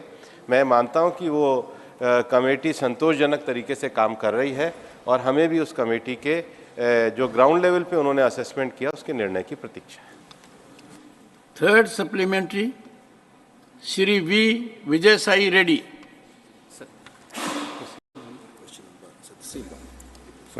Question 49, sir. Third supplementary. Sir, does the question number 49, sir? Does the government plan to conduct geoscientific mapping in respect of Western Ghats forest? And afforestation and plantation programs of the Forest Department have had a limited success due to reasons like neglect of local ecosystem, lack of assessment mechanism, and lack of planning. How is the ministry going to deal with the same and prevent the soil erosion, sir? Thank Honorable you. Minister. सभापति महोदय, जहाँ तक forest survey की बात है, भारत एक ऐसा देश है जहाँ पर नियमित रूप से हमारा फॉरेस्ट सर्वे होता है। अभी पिछले वर्ष ही भारत के फॉरेस्ट सर्वे की रिपोर्ट आई है और फॉरेस्ट सर्वे ऑफ इंडिया लगातार इसको करता है। हर 2 वर्ष बाद साइंटिफिक तरीके से सर्वे किया जाता है और उसकी रिपोर्ट को पब्लिश किया जाता है। तो कुछ नया करने की आवश्यकता नहीं है। भारत में एक बहुत एस्टेब्लिश हमारा डिपार्टमेंट है जो इसका नियमित रूप से संज्ञान लेके वार्षिक सर्वे करके उसको हम सबके सामने प्रस्तुत करते हैं। Fourth supplementary, Dr. Shantanu Sen. Thank you for giving me the scope. Sir, as we know that the tigers are going to be gradually extinct, and sometimes they are coming out of the forest because of severe deforestation at different parts of the country. Through you, my humble submission and my question to our learned minister, whether our government is going to take any special step to prevent this severe deforestation across the country. Thank you very much. Honorable Minister. माननीय सभापति महोदय, मैं आपके माध्यम से माननीय सदस्य को जानकारी देना चाहूँगा कि टाइगर एक्सटिंक्ट नहीं हो रहे, बल्कि 50 ईयर ऑफ टाइगर की जो रिपोर्ट आई है, भारत में टाइगर की संख्या बढ़ी है और दुनिया के 70% टाइगर हमारे पास है। दूसरा, पिछले 9 वर्षों में हमारी सरकार ने 53 टाइगर रिजर्व इस समय पूरे देश में है। उसके साथ ही एलिफेंट रिजर्व भी 33 है। भारत वाइल्ड लाइफ के प्रति कितना जागरूक है, इसको लेकर जब 50 year of tiger conservation programme हुआ तो माननीय प्रधानमंत्री जी के नेतृत्व में अंतर्राष्ट्रीय स्तर पर भारत ने बिग कैट अलायंस बनाया है। बिग कैट अलायंस में जो 7 बड़े जानवर हैं उसमें से 5 भारत में ही हैं। भारत ने बल्कि चीता रीइंट्रोडक्शन करके जो प्रजाति हमारे यहाँ से एक्सटिंक्ट हो गई उसको भी वापस लाने का काम किया है। हमारे फॉरेस्ट के लोग उसके लिए भी लग रहे हैं और इसलिए भारत टाइगर कंजर्वेशन के मामले में, एलिफेंट कंजर्वेशन के मामले में दुनिया में गौरव के साथ कह सकता है कि भारत ने बचाने का और संरक्षण करने का कार्य किया। Fifth supplementary, Dr. V. Sivadasan. The single-use plastic waste, plastic is polluting the soil and environment. Sir, government is issuing a lot of directions to protect the soil and environment to avoid the plastic waste. But the question is, sir, inspire the people. So government should follow the directions very positively.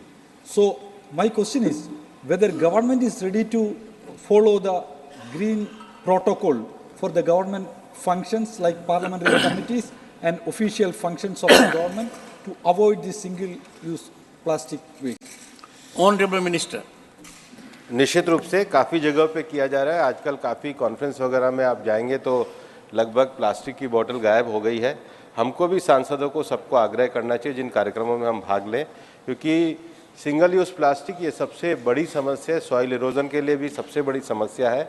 सरकार ने पर्याप्त guideline निकाली है, लेकिन इसके लिए जागृति करना हम सांसदों की भी जिम्मेदारी है। Question number 50, Shri Shakti Singh Gohil. Thank you, Chairman sir. My question number 50. Honorable Minister. सभा पटल पर रखा गया। First supplementary Shri Shakti Singh Gohil. माननीय सभापति महोदय, ये कहा जाता है कि justice delayed is justice denied. अगर न्याय देर से आता है तो न्याय नहीं मिलने के बराबर होता है। और ये भी कहा जाता है कि judicial process is the biggest judicial punishment. तारीख पे तारीख लोग परेशान होते हैं, और ये क्यों होता है? मैं आपके जरिए माननीय मंत्री जी से जानना चाहता हूं कि जो टोटल स्ट्रेंथ है हाईकोर्ट के जजेस की, वो 1124 है। उसमें से 324 जगह माननीय सभापति महोदय खाली है। माने 29% से ज़्यादा हाईकोर्ट में अगर जजेस खाली है तो फिर जस्टिस डिलेड ही होगा। मैं माननीय मंत्री जी से जानना चाहता हूं कि मेमोरेंडम ऑफ प्रोसीजर MOP बहुत सोच समझ के 3 जजेस के जजमेंट के बाद MOP बना है। MOP के हिसाब से और हमारे संविधान के आर्टिकल 224 के हिसाब से इंडिपेंडेंस ऑफ जुडिशरी, सरकार का रोल ही नहीं है इसमें खास। आपके वहां प्रपोजल सुप्रीम कोर्ट से भेजे हुए आप क्यों रोक के रखते हो? क्यों इसको आप दबा के रखते हो? और इससे इतनी जगह खाली है तो क्या सरकार इसमें हस्तक्षेप हटाना चाहती है या नहीं? Honourable minister. आदरणीय सभापति महोदय, ये क्वेश्चन जो है वो जजेस की सैंक्शन स्ट्रेंथ और वैकेंसी से संबंधित है। मैं सुप्रीम कोर्ट में जो जजेस की स्ट्रेंथ है उनका जिक्र करता हूं। पहले 34 स्ट्रेंथ है और 34 ही भरी हुई है। 34 ही भरी हुई है। और पहले नहीं दोनों ऐसे दोनों आप मुझे जवाब देने दीजिए। और पहले सभापति महोदय, पहले ये स्ट्रेंथ भी 31 थी। ये मोदी जी की गवर्नमेंट ने 34 की और 34 ही भरी हुई है sir supreme court. Number 1। Number 2, इन्होंने कहा कि 1114 ये सैंक्शन स्ट्रेंथ है ये हाई कोर्ट जजेस की। मैं यूपीए की बात करूं सभापति महोदय तो इनकी सैंक्शन स्ट्रेंथ 906 थी सर। इनकी सैंक्शन स्ट्रेंथ भी 906 थी। हमने इनकी सैंक्शन हाई कोर्ट जजेस की भी सैंक्शन स्ट्रेंथ बढ़ाई और 1114। और अब बताता हूं कि जो हमने भरी है वैकेंसी वो मैं आपको बता देता हूं कि अभी हम स्टॉक लें। सवाल का जवाब दे रहा हूं मैं। एक देखिए ऑनरेबल मिनिस्टर सभापति, वो हाई कोर्ट के जजेस एक सेकंड या ठीक one second. Would you kindly take your seat? Would you take your seat first? Would you take your seat? Honorable member, when a member asks a question, I give full latitude. In making your inquiry, you did give a speech, raised a point, fine. I do not get into the contours whether it really fits into the frame. Honorable Minister is taking his own time, let him. Ultimately, there will be other supplementaries. Why don't you wait for that? I'm so happy that we are eliciting answers from the government. Things are going very smoothly. Why should we interrupt? And why should senior members interrupt? Let the Honorable Minister say. Honorable Minister. Thank you sir. Sir मैं यही बता रहा था, ये UPA में क्या था ये सुनना नहीं चाहते, ये इनकी प्रॉब्लम है। मैं कह रहा हूं कि अभी 1114 में से 790 वर्किंग है और 234 वैकेंट, यही मैं बता रहा था आगे। उसके बाद जो मैं आपको अगर स्टॉक लूं 1 जनवरी 23 का, तो हमें विभिन्न हाई कोर्ट्स कॉलेजियम से जो प्रपोजल प्राप्त हुए वो 171, और 2023 में जो हमें मिले वो 121। हमें प्रपोजल तो कॉलेजियम से ही मिलेंगे ना साहब। और अगर टोटल देखें तो ये हमारे पास प्रपोजल 292 हमारे पास पेंडिंग, उसमें से हमने अपॉइंटमेंट किया 110 का, अपॉइंटमेंट किया 110 का, सुनिए तो सही, रेमिट किया 60 का, और 122 प्रोसेस में है। सर ये जुडिशरी और एग्जीक्यूटिव का एक सही, इसको आप सहयोगात्मक प्रक्रिया कह दीजिए, एक प्रक्रिया है, उस प्रक्रिया के तहत हम ये कार्रवाई कर रहे हैं। और हमने आपको मैं बताना चाहता हूं कि सैंक्शन स्ट्रेंथ भी बढ़ाई है जजेस की, अगर वैकेंसी हुई है तो उसको जल्दी भी भरा है। अभी 3 जज जो सुप्रीम कोर्ट के थे वो आप देखेंगे कि हमने बहुत जल्दी रिकॉर्ड समय में भर दिया है। मैं आपको एक चीज और भी कहना चाहता हूं, मैं अब चूंकि शक्ति सिंह जी हमारे सदस्य ने प्रश्न किया है तो एक चीज बता ही देता हूं इनको। अगर हम 2004 और 14 से बात करें, जो हाईकोर्ट जजेस की बात कर रहे हैं ये, तो 86 average appointment made in area 86, और हम 100 कर रहे हैं, तो हम तो ज्यादा ही कर रहे हैं सर। आप चाहो तो ईयर वाइज डेटा दे सकता हूं, ईयर वाइज डेटा दे सकता हूं। Second supplementary Shri Shakti Singh Gohil. Sir आपका संरक्षण चाहता हूं, सवाल मेरा मिलेगा और होता है, जवाब पूरा संरक्षण मुझे मिलेगा। विश्वास है, मुझे विश्वास है। सर मैं जनरली, सरकार होती है पार्टी की होती है, सरकार होती है वो अलायंस की होती है, पर यहाँ पे एक व्यक्ति की सरकार चल रही है, इसलिए मैं उसी हिसाब से सर मोदी सरकार कहते हैं, पार्टी की सरकार नहीं है। You are challenging the very basis of democracy sir, and you are doing it. Sir ये हकीकत है, सर ये हकीकत है। जो मंत्री खड़े होते हैं वो बीजेपी सरकार नहीं कहते, एनडीए सरकार नहीं कहते, मोदी सरकार कहते, तो मैं भी उसी लाइन में पूछना चाहता हूं। That are being ruled by one person, yes, sir, which yes, is a government so by one rule person. I will Then ask, go to democratic process. Sir, you ask your supplementary, please. Sir, ask your supplementary. Sir, I deeply obliged you ask have enlightened me, and sir, इसी line पे मैं पूछना चाहता हूँ। बात बहुत दूर तक जाएगी, इसको बंद कीजिए सर, प्रश्न पूछिए। Sir it's an important issue. Sir आपका स्नेह है, मैं आप भी जुडिशरी से, मैं भी जुडिशरी से, कोर्टों से जानता हूं, जुड़े हुए हैं, तो हम लोगों के दर्द अब आप माननीय मंत्री जी से पूछिए। सर मेरा सवाल माननीय मंत्री जी सुनिए।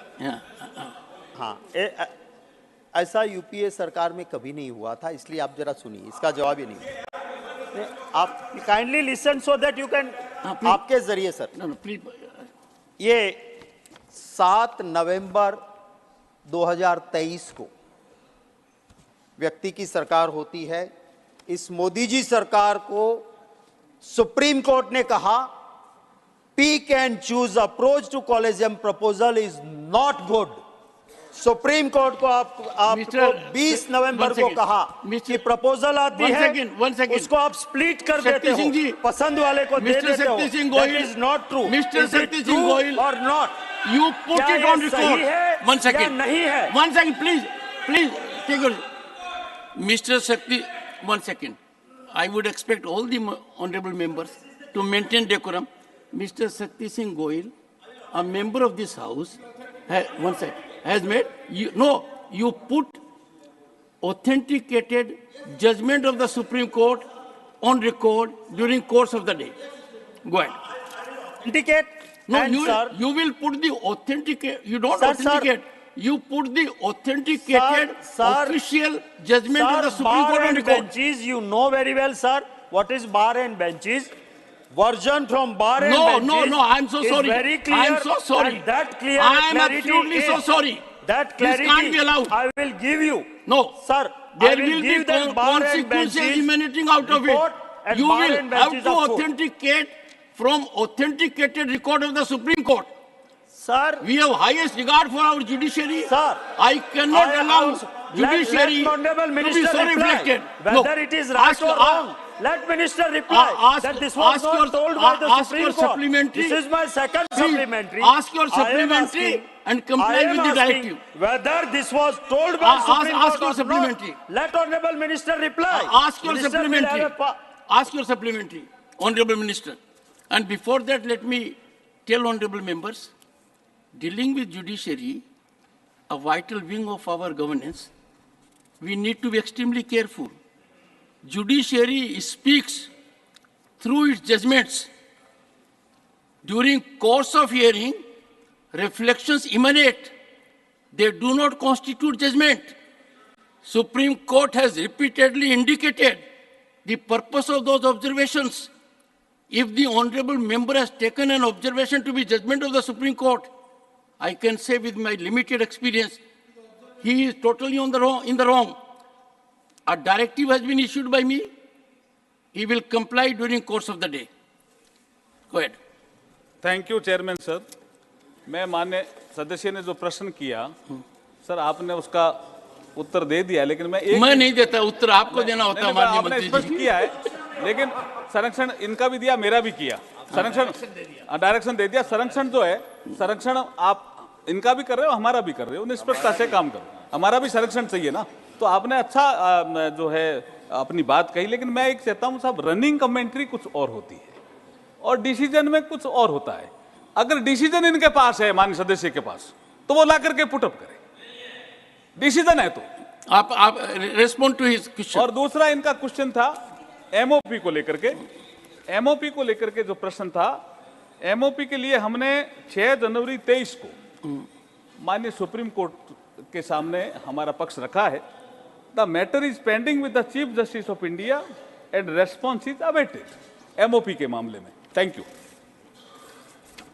Third supplementary, Shri NR Ilango. Thank you, Chairman.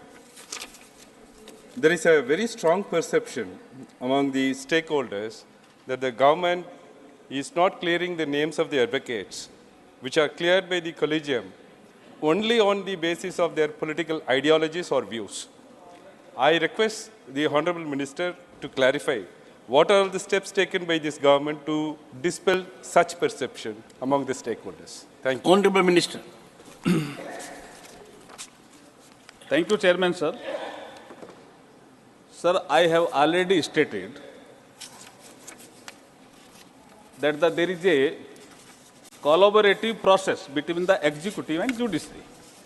और जुडिशरी की जो निष्पक्षता है, इंडिपेंडेंसी है, ये नरेंद्र मोदी जी के नेतृत्व में जो सरकार चल रही है उसकी सर्वोच्च प्राथमिकता है। ये प्रोसेस में जो समय लग रहा है वो एक अलग विषय है, लेकिन हाई कोर्ट से नाम आते हैं, उसके बाद कुछ प्रोसेस होता है, उसके बाद हम सुप्रीम कोर्ट भेजते हैं, सुप्रीम कोर्ट भी हमें कुछ सजेस्ट करता है, कुछ हम उनको सजेस्ट करते हैं। ये विषय ये प्रोसेस है, तो प्रोसेस में जो समय लगता है वो एमओपी का पार्ट जो मैंने अभी जिक्र किया। Thank you. Shri Sasmit Patra.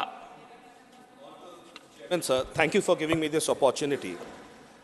Firstly, sir, I'd like to commend the Honorable Minister that there are no vacancies in the Honorable Supreme Court, and also the Ministry has given information that in this year, 292 proposals have come from the High Court collegiums, and they were under process of various considerations. And it seems that at times the number of proposals expected from High Court collegiums are not as much. Now, that is not the responsibility of the Ministry. That is up to the High Court collegiums to take a call on, along with the Supreme Court collegiums, in order to fill up the vacancies. My specific question to the Honorable Minister would be, though it does not come within the domain of the Ministry to expedite something between the High Court collegiums and the Supreme Court collegium, would the Ministry consider engaging with either the process or through the Ministry with the High Court collegiums and the Supreme Court collegium? You ran out of time. Sir. You can see the Honorable Minister in his chamber. Sir. The House will meet at 2 p.m. today.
निर्वाचित सदस्य हेबारु एक उदाहरण।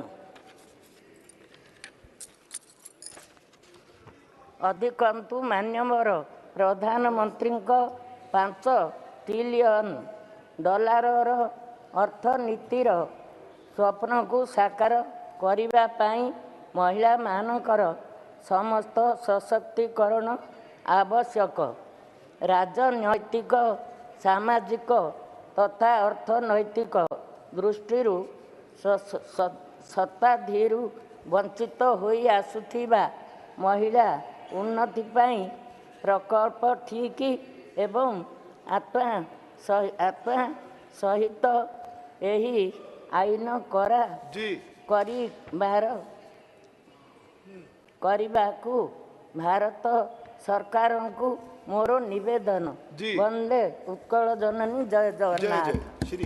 Shri S Ahluwalia जी। उपाध्यक्ष महोदय, मैं बंगाली में बोलना चाहूंगा। उपाध्यक्ष महोदय,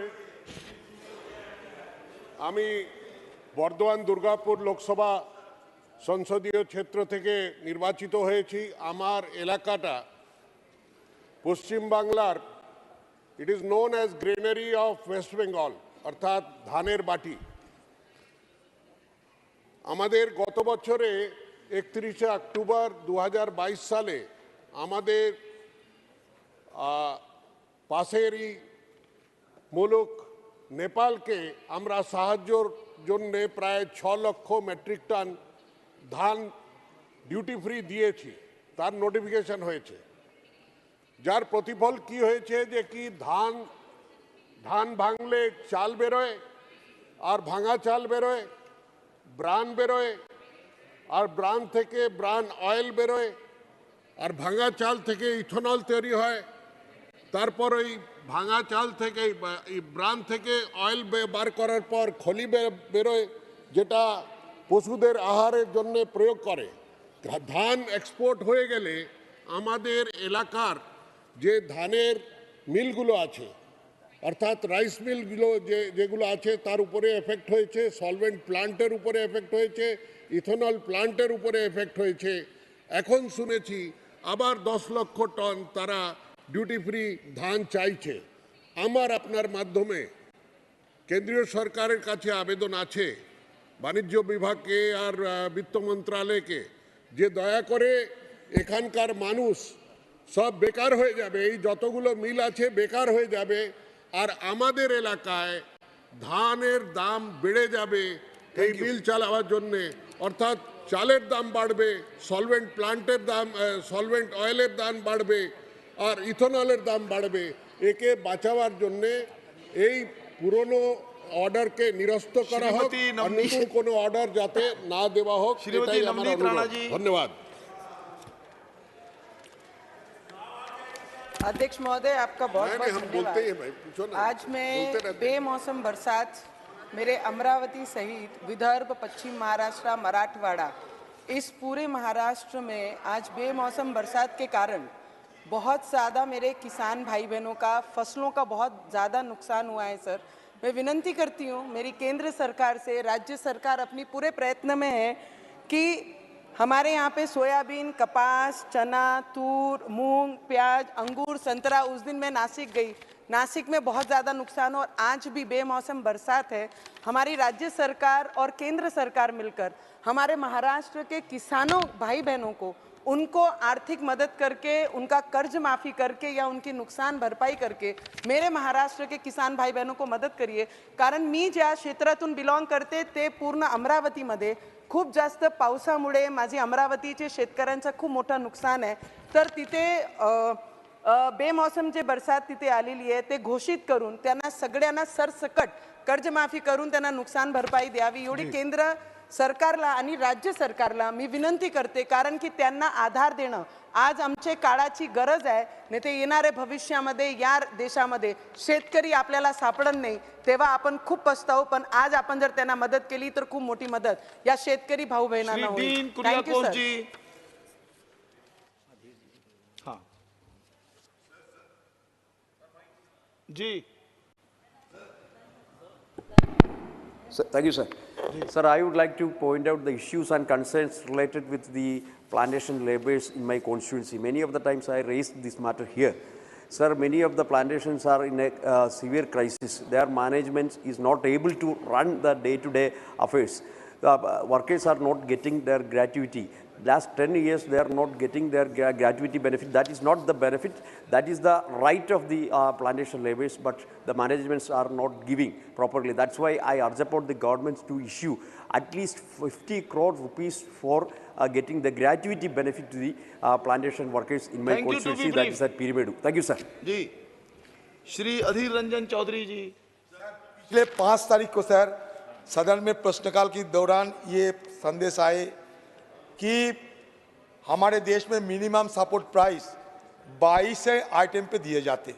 उसमें नगर और नेपाल की उस तराई में जहाँ भगवान गौतम बुद्ध पैदा हुए, वहाँ पे बुद्ध के प्रसाद के रूप में जब बुद्ध जी थे तो काला नमक चावल दिया करते थे।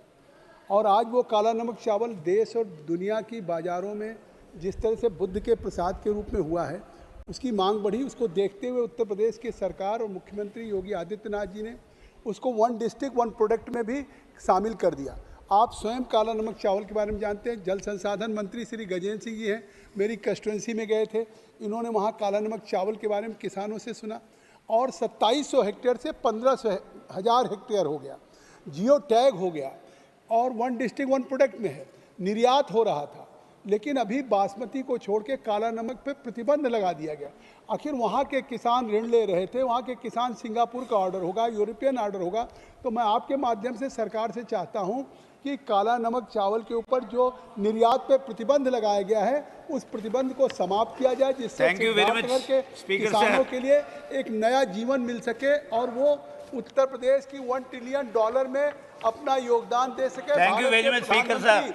Today I want to bring forth the plea of Anganwadi workers in India, an initiative under ICDS by the India government, where women are frontline workers providing essential services of additional and supplementary healthcare and nutritional services, including community-level immunization to children and pregnant women. They are the ones who drove the vaccination drive thousands of villages of the country as frontline workers during the pandemic. Yet they struggle with low financial support provided to them, which is referred to as either an honorarium or record incentive for their contribution, a meager and even less than the wages of a grade 4 employee in service of the government. Sir, in the absence of these Anganwadi workers, it would have been near to impossible for such a big country as India to provide essential primary health services to children and women in the grassroots. The government has taken advantage of these more than 24 lakhs of Anganwadi workers, entitling their hard work and giving them election and service related duties, adding more to their existing tax work. Time and again, the Anganwadi workers went to court demanding social security benefits, facilities, increased wages, the right to be paid gratuity, post-retirement benefits, and many more, but with no tangible result. Sir, I request the government to change the nomenclature of the compensation category of Anganwadi workers from honorarium to salary and provide requisite resultant benefits to them. Thank you very much, sir. बहुत परेशान है और मेरा क्षेत्र भी और आपका क्षेत्र भी, पूरा पश्चिमी उत्तर प्रदेश और पूरे देश में बहुत ज़्यादा गन्ने के किसान हैं। और जो पिछले 7 साल से अगर हम लें तो 2 बार केवल, एक बार 10 रुपये रेट बढ़ा है, एक बार 25 रुपये रेट बढ़ा है, जबकि सरकार की अगर 7 सालों की महंगाई बढ़ी हुई अगर माने किसी में 8 पॉइंट कुछ परसेंट, कभी 7 पॉइंट कुछ परसेंट, कभी 9%, तो करीब 60% बैठती है, जो 300 रुपए के करीब बैठता है। तो कम से कम 550 रुपए गन्ने का रेट बढ़ाना चाहिए, मांग करता हूं आपसे।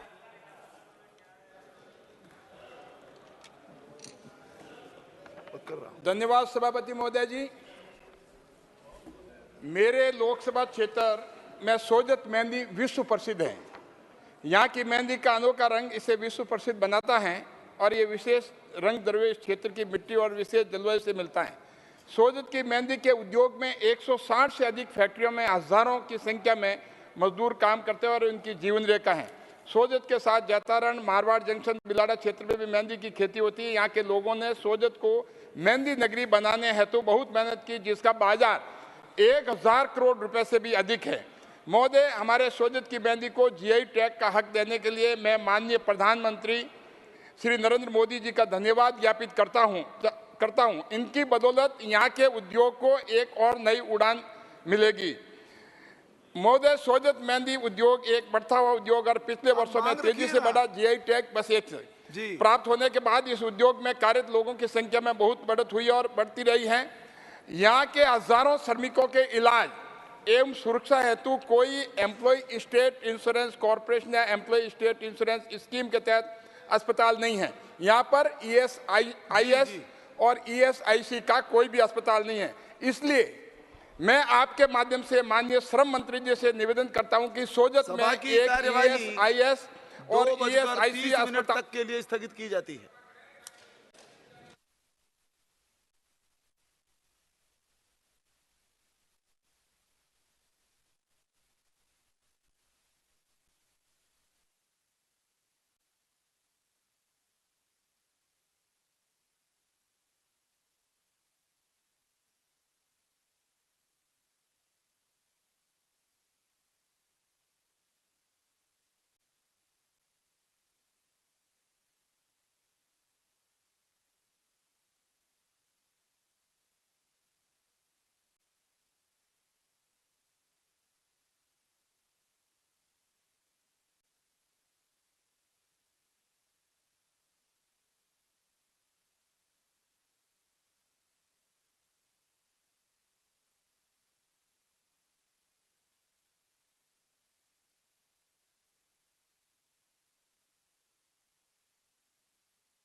Hello and a very warm welcome viewers. You're watching this special presentation of Sunset TV with your host Kriti Mishra. India's criminal justice system is set for a complete overhaul. The government has introduced 3 key bills to replace colonial era courts with the objective of speeding up trials by laying down specific timelines, boosting rates of conviction by improving the quality of evidence and providing relief and protection to victims. So what are the key provisions in the bill? What are the major recommendations of the Parliamentary Committee on Home Affairs? Well, we've packed everything for you in this edition, so come along.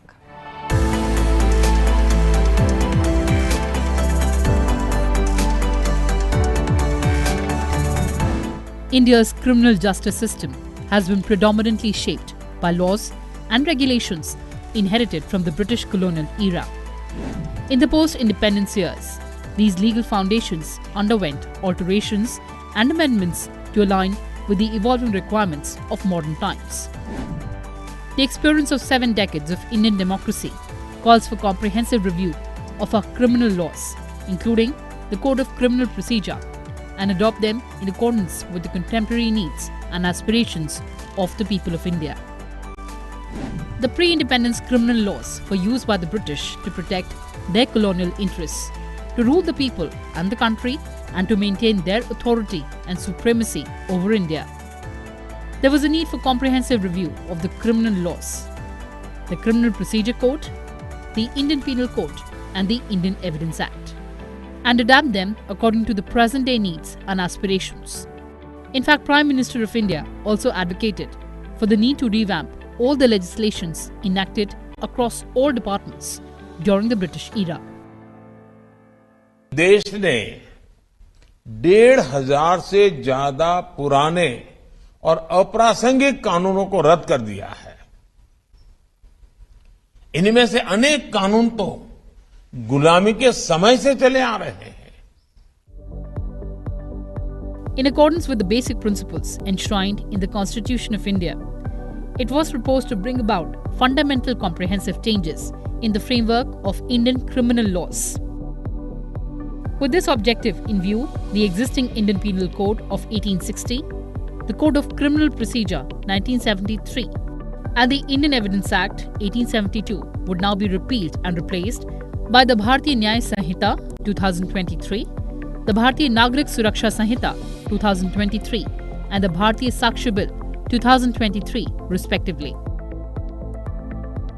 The Home Affairs Minister introduced these 3 key bills in the Lok Sabha on 11th of August 2023.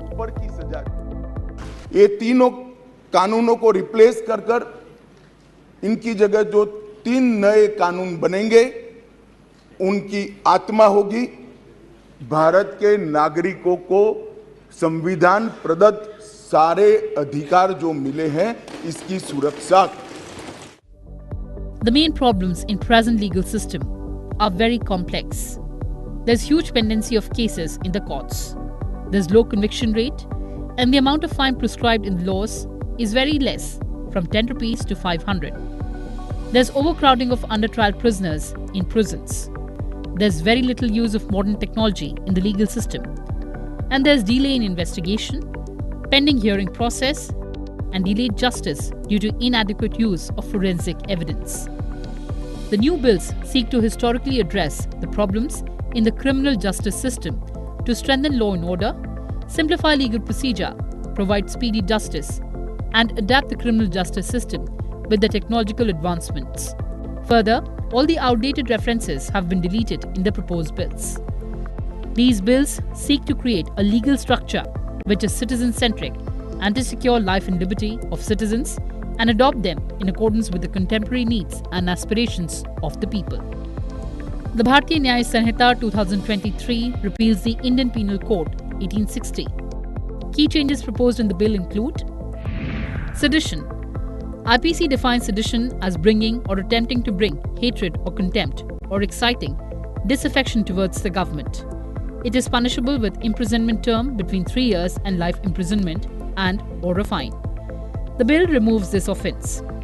It instead penalizes the following: exciting or attempting to excite secession, armed rebellion, or subversive activities, encouraging feelings of separatist activities, or endangering sovereignty or unity and integrity of India. These offences may involve exchange of words or signs, electronic communication, or use of financial means. These will be punishable with imprisonment of up to 7 years or life imprisonment and a fine. Terrorism. The bill defines terrorism as an act that intends to threaten the unity, integrity, and security of the country, to intimidate the general public or disturb public order.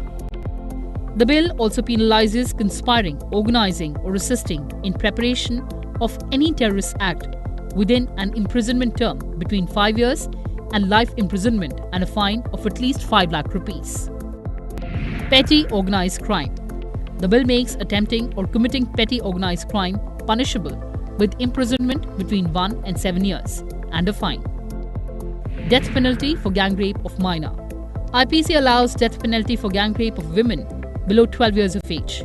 The bill now allows death penalty for gang rape of women below 18 years of age.